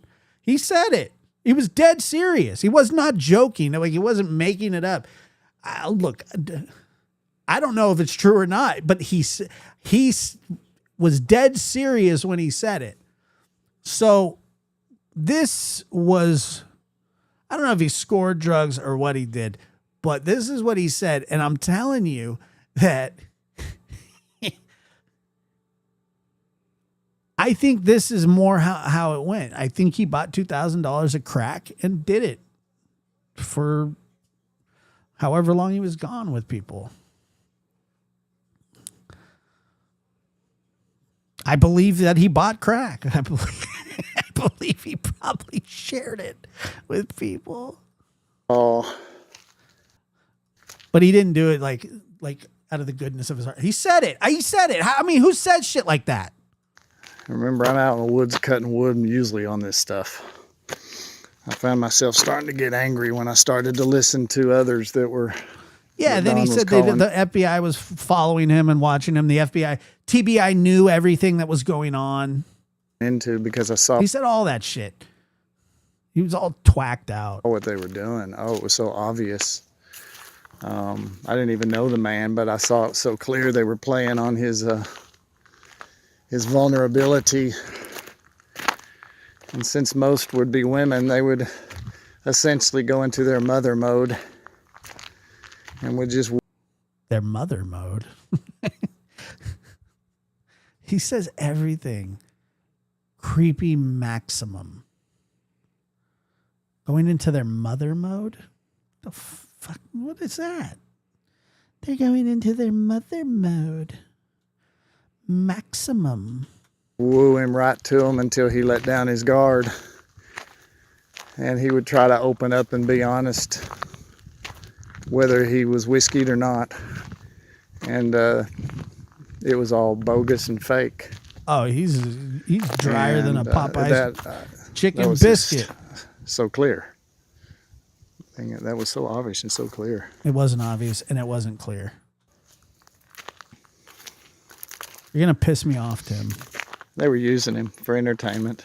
Oh, yeah. We were so entertained by him. He is such an entertaining person. It was so much fun talking to him. He was just a blast. He was a blast to deal with. One time, no joke, I'm working on something totally different. I'm editing a video. I'm in my studio. While, we were in the throes of this case. Josh, take us to the gun show. I would never do that, ever. I don't really. It's I don't know if it's a gun. It's like a musket. Anyway, now you distracted me. I distracted with my own guns. I distracted myself. Come on now, you don't want to do that. Pow. What was I talking about? Oh, yeah. So I was sitting in my studio working on a video one day, and my phone starts ringing, and I had no idea who it was. And it was Don from some random number, because he used to call me all the time. And the first thing that he says out of his mouth was,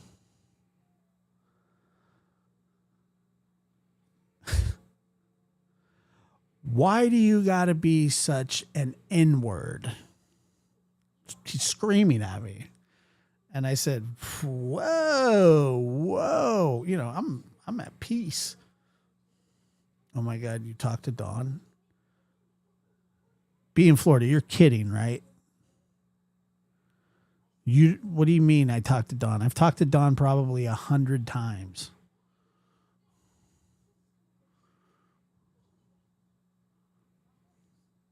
I can't even tell you how many times I talked to the guy. Enough to know that I don't want to talk to him anymore. He's an abusive prick. I've talked to him on the air. I've talked to him off the air. He's texted me. The whole thing. He thought we were. People say that, like, oh, I pretended to be a friend. I never once pretended to be that guy's friend.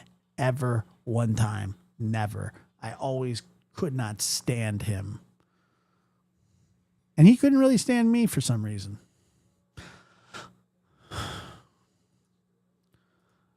That's a fact. Be in Florida. I've actually been threatened to be. Don has threatened to kill me before. That's facts. Very, very, very specific too. He said that he was going to take a knife and yeah. It was gonna, yeah, it was gonna be like a prison. It was gonna be like a prison attack. He was hammered off his ass, but he's like, oh, I'm gonna kill you, Josh. And I was like, what? He's like, I'm gonna do it. I was like, all right, whatever. And everybody kept saying, we're doing this too. I'm gonna kill you, Josh. I was like, I laughed. I was just like, are you in the room next to me or something? I don't know. What are you doing? He'll find summer. Yeah. Oh yeah, I got it all. Because Tennessee's a one-party state. And I told him at one point, every time you call, you're being recorded, bro. Every time. And there were some conversations, and 99% of what we talked about was never shown. And because it wasn't important, you know. Him and I had conversations, and you know, it was a really weird thing. And that's why White Boy doesn't like me, because I've given Don what for probably forever. He hates my guts. I'm not particularly fond of him either.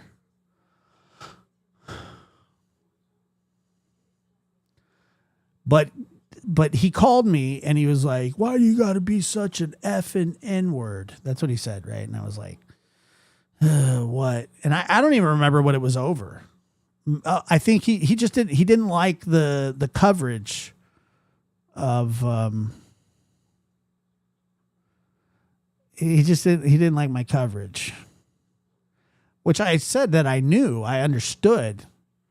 But if you honestly, like, I mean, and it got petty and childish with us, you know. I sunk to, you know, I would tell him, I would just, you know, frig off and all this shit, and he would, anyway, whatever the conversation, he's like screaming at me, and all I said to him was, I said, Don, you should go, and you and Candace should go look for Summer. And then he started screaming at me that he's like, you're so effing stupid. And Jenny, I don't know how he thought that we were friends. We never had like a really friendly conversation. They were all very hostile. I mean, it was very, you know, and there were a few times that I got hostile back. No, I didn't have any. Those were prop papers. I know his little bitch ass watch too. He called me it probably 30 times.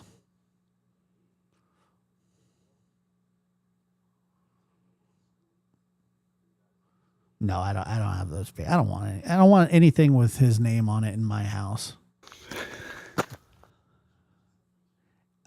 Yeah, but he didn't want. The only reason he wanted me as a friend was because he thought that I was going to sway public opinion for him. That's why. Who owes you an apology?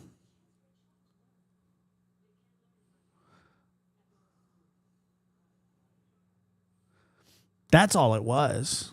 He didn't really, you know, I was just, at the time, I was probably besides Chris, I was probably the one that was most watched when it came to the Summer Wells case. And Don thought that he could, you know, we had some really big shows because people were very interested. in the case. You know, we would do call-ins, and it was a very sort of a sad time for, you know, there was a lot of people that were very hurt that lived locally that were very upset that this happened near them, and you know, so no, just Tennessee.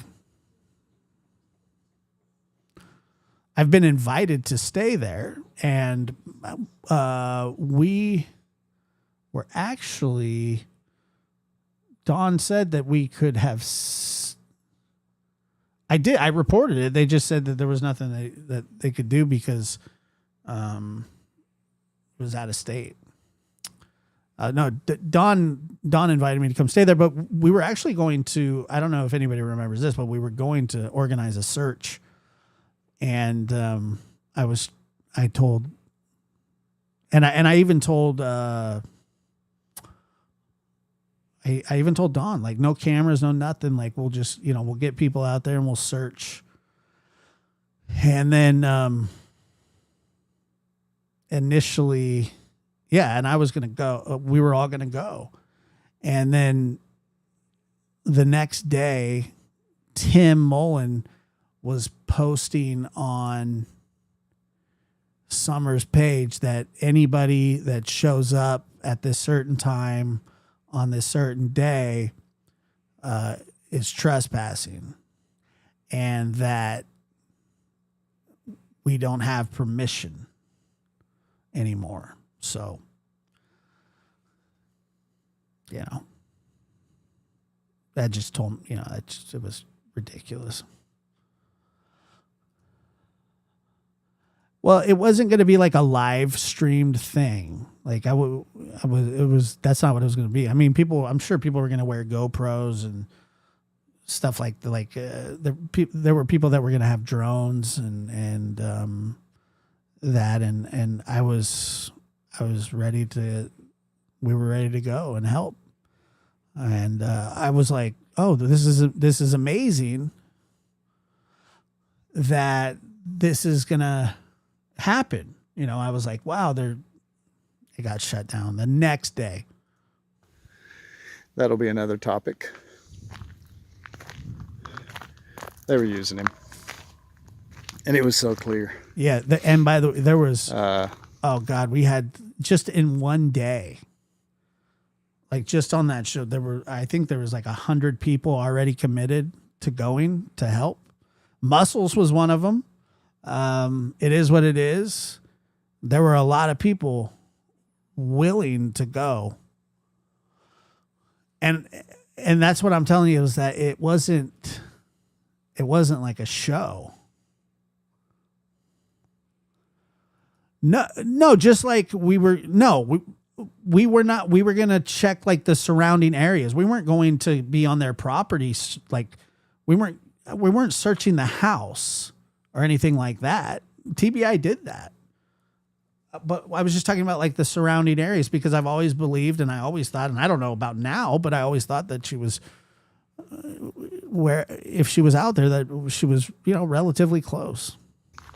This is all like 3 years ago though. And unfortunately, quite a few of them just don't like law enforcement to start with. And that's what killed me too, because I have a huge respect for law enforcement. They're a billion miles past any of us and what they can do these days. The science is huge. They say they are, Rod. Technology is huge. Their experience is huge. Not rookies just asking questions thinking they're going to find the answer. And by the way, that offer still stands. I would still do that, but they don't want anybody out there. Like, I mean, and like I said, I'm not talking about their sheds and their basement. I'm not talking about that. It's ridiculous, man. They're just. And that's not a bad word, rookies. It just means, good grief, put me on a ball field with a professional ball team. And then Chris offered Dawn the Cold Case Foundation help, and that Chris said that he would recuse himself from everything. She's like, I get it. If you don't trust me, I understand. Fine. You know, not that I'm, you know, not trying to jam him up from it, but that he would recuse himself, and that, but all he's got to do is request that the Cold Case Foundation come in, and that put that in with law enforcement, and you know, if they say okay, yes, fine. Sometimes they listen to family better, but Don said no. And yeah, I'm the rookie. Rookie. I don't know what he's fucking. And that's not a bad word, rookies. It just means, good grief, put me on a ball field with a professional ball team, and yeah, I'm the rookie. Rookie. It's a office. He said that on the 3-year anniversary. Office of inexperience. And there's no training for YouTube creators, how to be a YouTube creator. There's no show them psychological Amanda. Training on how they can affect people, sociological training on how they can affect people. It's just one big gigantic learning curve party. But these are humans. Humans are the toy of the party. And I'm not saying there's not sincerity, but it's sincerity of a rookie. They don't know what they're doing. They do not know the damage. They do not know how they're aggravating the situation. No, they say it's not. Especially somebody. They said that they're working leads that that they received within a couple months, I believe. I mean, they say it's not. Look, I don't know how it couldn't be cold, but God, battled any way in their life. You know, you don't pound someone who's already has weaknesses, because you'll push them over the edge. Push you over the edge. And you think you're doing a service of some sort. Maybe it's just to your audience. Maybe in your mind you actually think you're helping. But you're not really listening, because law enforcement tells you you're not helping. So there's really no way to wiggle out of it. Those who know best are telling you you're damaging it. You're damaging the case. Yeah. And not only damaging the case, but you're pushing people to suicide. Oh my God. And then when people try to step in to help these people from losing their own life because of the attacks of unprofessional individuals. Kelsey donated $50 through Super Chat. Humans. Pretend you're Russian Trump and say this, the people? Great people. Very cold, but very strong. Like me. I like the bears. I like the hats. Vladimir, you have great missiles. But my... Did it just stop reading at all? It just cut it off. Your Russian Trump. I don't know. I can't do a Russian Trump. Let's see here. That's going to be tough. I mean, I don't know. I don't know if I can do a Russian Trump. I can do Russian, like I don't even know if I can do Russian.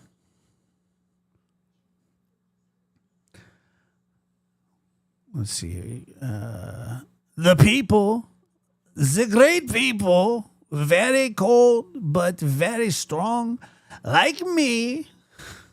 Sound like Borat. My sister, like me, I like the bears. I like the hats. Vladimir, you have great missiles, but mine, much bigger, very classy. We shake hands like men, big hands. We have very big hands. Okay. All right. That was difficult. And kindness, consideration. Not to mention. Russian Trump is Borat, yeah. You have iPad, or you have iPad mini, I have iPad. You know, guilty until proven innocent. Which isn't what it says. I don't know if that was worth $50, but thank you, Kelsey. Yes, you're innocent until proven guilty, but there's people who are the ones that do that proof. And they're good at it. And yeah, occasionally something good pops out of Little Rocket Man. Social media. Investigate. Oh my God, he's still spying on the goat. Here, goody, goody, goody, goody, goody. Here, goody, goody, goody, goody, goody, goody. Here, goody, goody, goody, goody. Here, goody, goody, goody, goody, goody.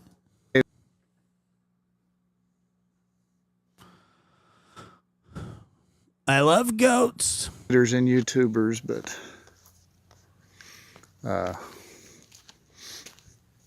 that literally would be the needle in the haystack. Very rare. Tim is originally. So it's entertainment. That's the industry. Right there. YouTube entertainment industry. That's a good question. News is entertainment industry. Dr. Phil is entertainment industry. It's just how it works. I'm not saying that in a negative way. That's just how it all works. It's based on advertising and money. And that's just how it works. So that's a reality.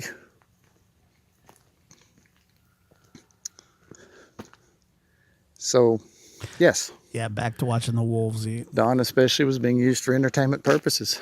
Yeah, he's so entertaining taking a shit on a live twice. I mean, I guess it's entertaining, but nobody told him to do that. Like, we weren't used. Nobody said, "Hey, Don, you should go pinch a loaf on live, brother." Nobody did. Nobody said that. And then he showed his twigs and berries to everybody. Hopefully that's been scrubbed from the internet, but it'll never be scrubbed from my mind. He's wearing sunglasses, sitting on the toilet. Did it push him where he's at right now? Yeah, really. I'm not making any of that up.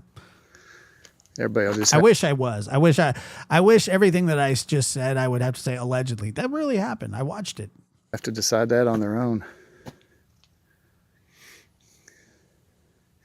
I know the night of the DUI he was pushed. You motherfucker. He's talking about me.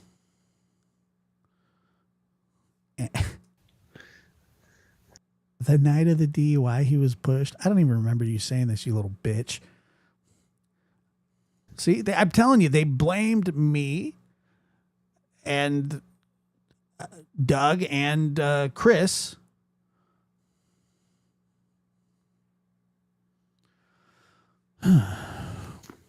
Like I told one investigator, I don't put Jell-O on anything that Don decided to do on his own. You know, whether people knew about it or didn't know about it in his life during these many months.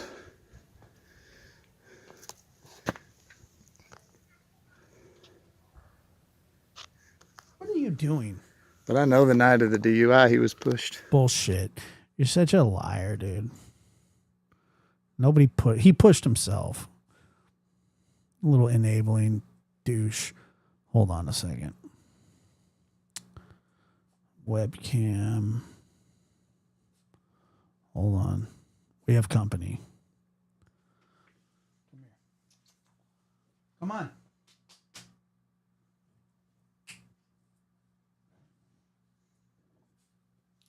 Come on. If you're going to come up here, come on. I don't have all night.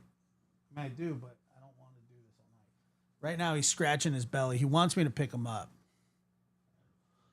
I was a witness to it. See, I told you. I'm not the only one that saw it. Thousands of people watched it. It's the most ridiculous thing I've ever seen in my life.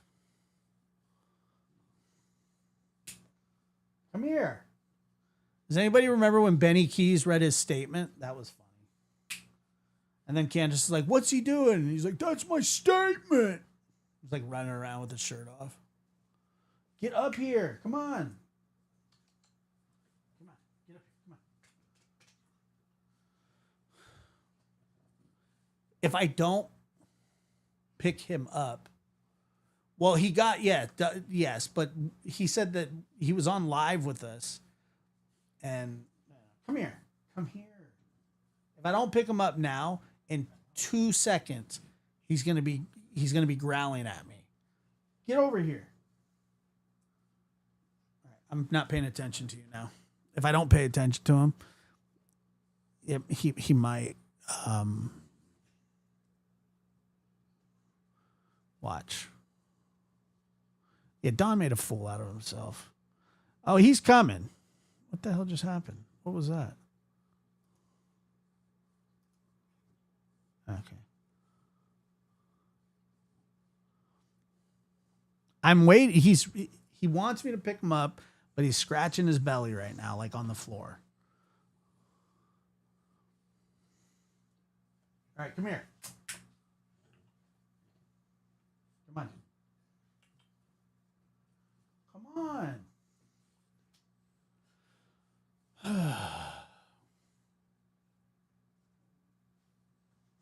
I'm not paying attention to you anymore. You just do whatever you do. Just leave me alone. We're busy, okay?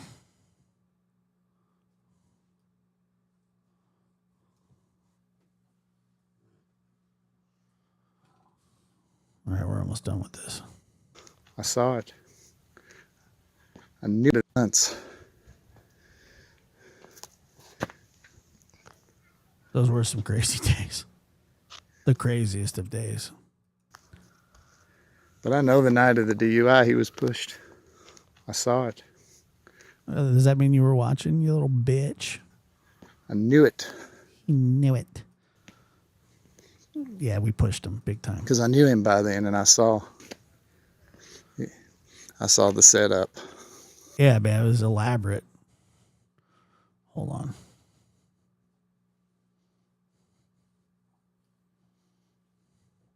Are you ready? Come here. Come on. Come on. Get up here. No, jump here. Ah. Here. Come on. Look. There you go. There. Come on. Come here.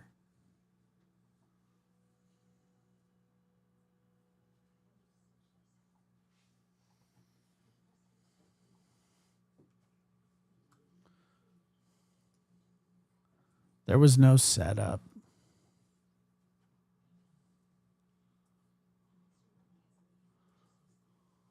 Yeah, I have been through it with Dawn. Yes, I have. Are you done? Come here. Come on. Come on.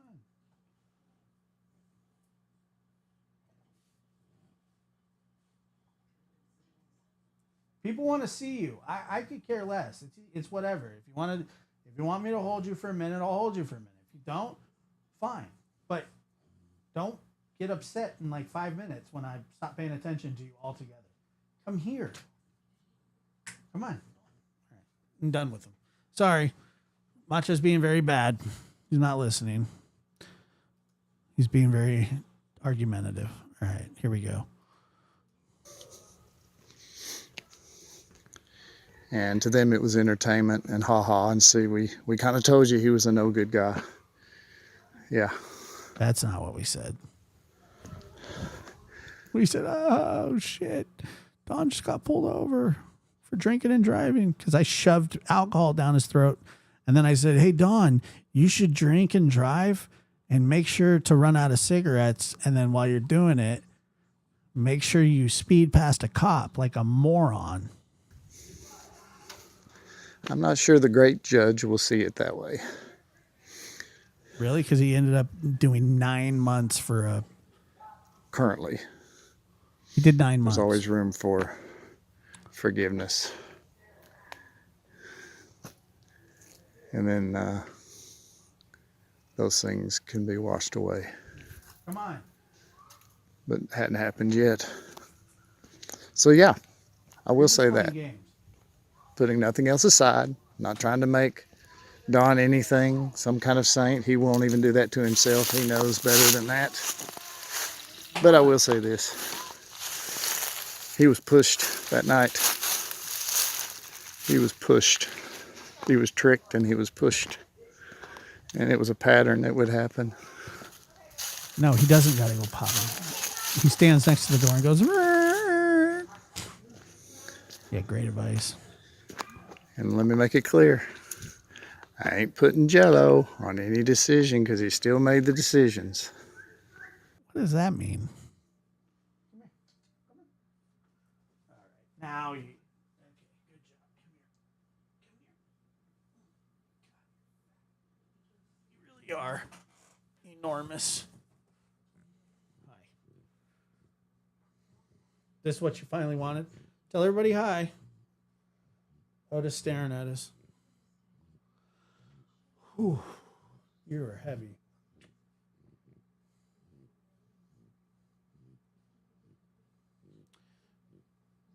You got anything to say?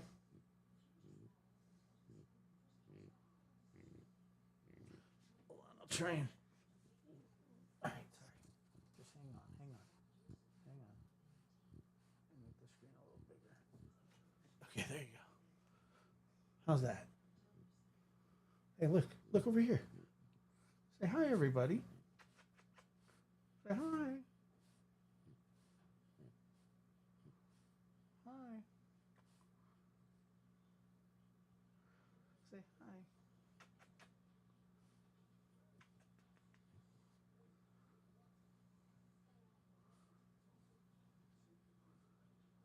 What's that? What are you looking at? What are you looking at? Huh? You're very cute. Oh, he looks just like you. That's not true. What an awful thing to say. Say hi. Oink into the. There you go. Good job. You got it. Very heavy. Look again. They want to say hi. Say bye. Come on, say bye. You've done enough? Come on. No? He's done enough.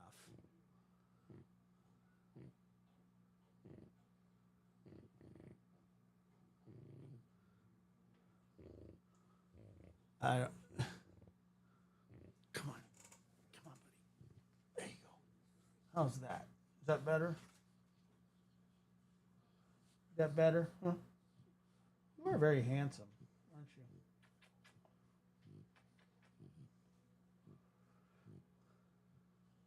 you? He has no idea he's on YouTube yet. Oink, oink, oink, oink.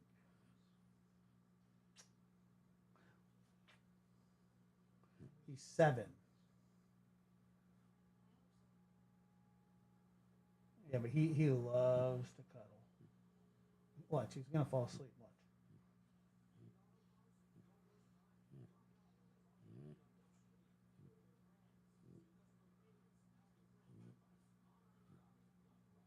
You gonna fall asleep? You gonna fall asleep? You gonna fall asleep? You gonna fall asleep? Yeah, good boy. Can I put you down now, though? What's that? Did you hear that? What's that? Watch out. Do you hear that? I was trying to get him. What's that? Did you hear that? All right, I'm gonna put you down, okay? All right, I love you. I love you too, buddy. There you go. All right. He likes to say hi. He's a show dog. He's a big boy. He's happy now. But the question is how much of those Scratching decisions his were belly made again. because He's off. he was pushed. Right, he was pushed.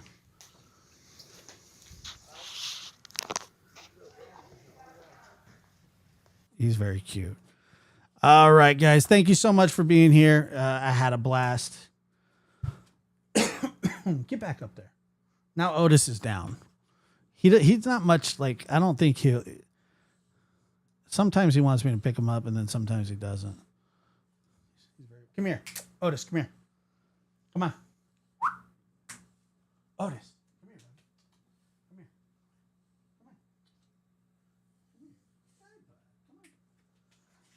Come on. Come here. Sometimes he'll be like, "Oh, you cuddled with Macho. Now you got to do it with me. Come here."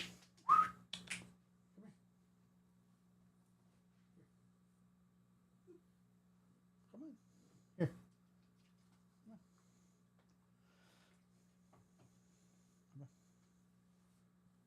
Come here. Come here. Come on.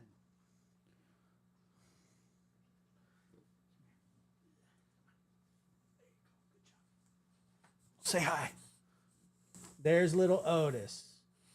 Say hi, Otis. Say hi.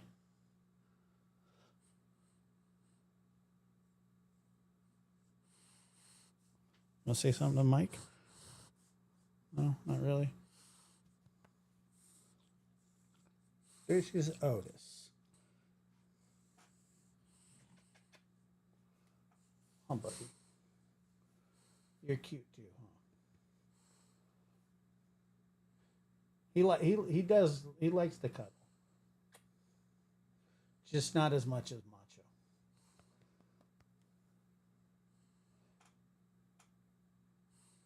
What are you looking at? What's that? See up there? What's that? What's that? Yeah, they're father-son. You tired? Tired? Are you tired? What are you looking at?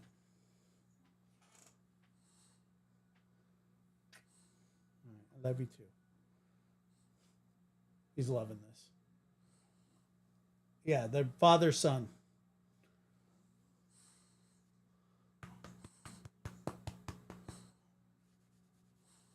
He loves that. Oh, you love that, don't you? Put you down. Love you, buddy. All right, guys. I just wanted to say that. Have a good night. I forgot to set our fucking goal for our 50 goal or whatever, but it starts out at $1, okay? Just like I did last time. So if we did 50 of them for $1, that's $50. So, fuck you, Josh. No breeding for any of my dogs. Ladies and gentlemen, Lab After Dark is starting shortly. Catch you guys later.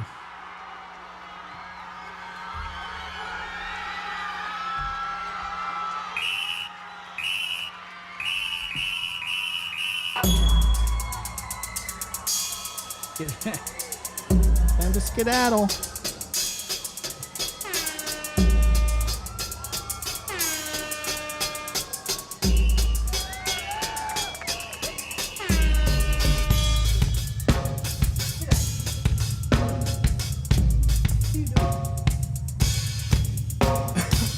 Get out of the trash.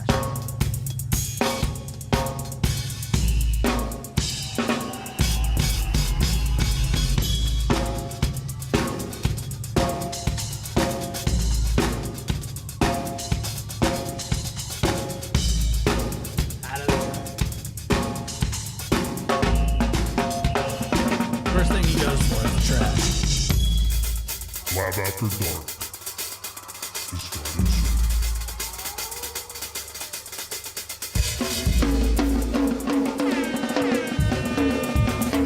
Yes, this is true.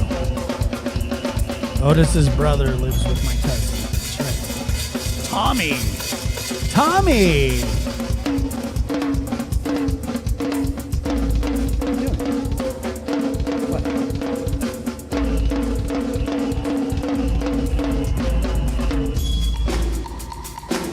doesn't so much eat it. Like, I mean, if there's something edible, he will, but he likes to. He likes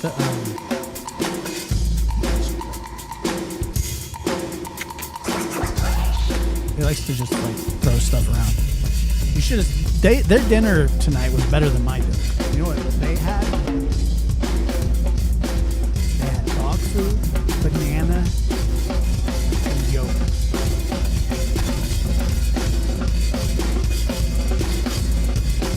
I mean, that's not a dog. Yeah, they sleep. Well, yes. There's a bed on the floor, and sometimes they're both on the bed, sometimes one ground. Whatever room I'm in, they have to be. They're very, wherever I'm at, they have to be there.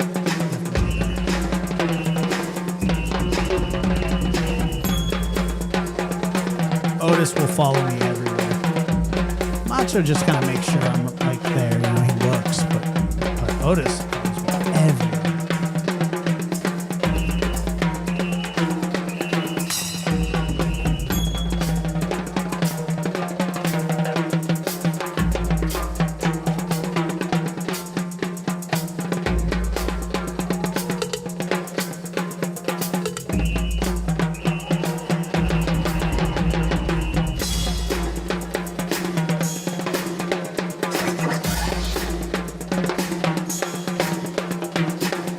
You would think so.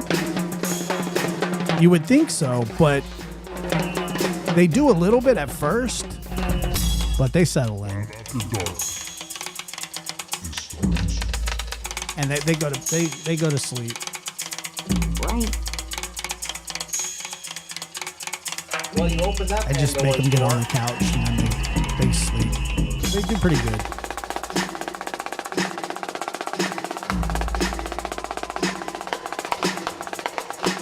But I don't know. I have 2 cages, and I've never put them in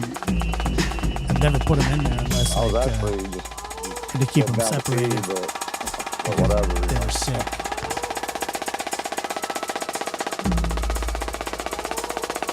And that didn't last very long either.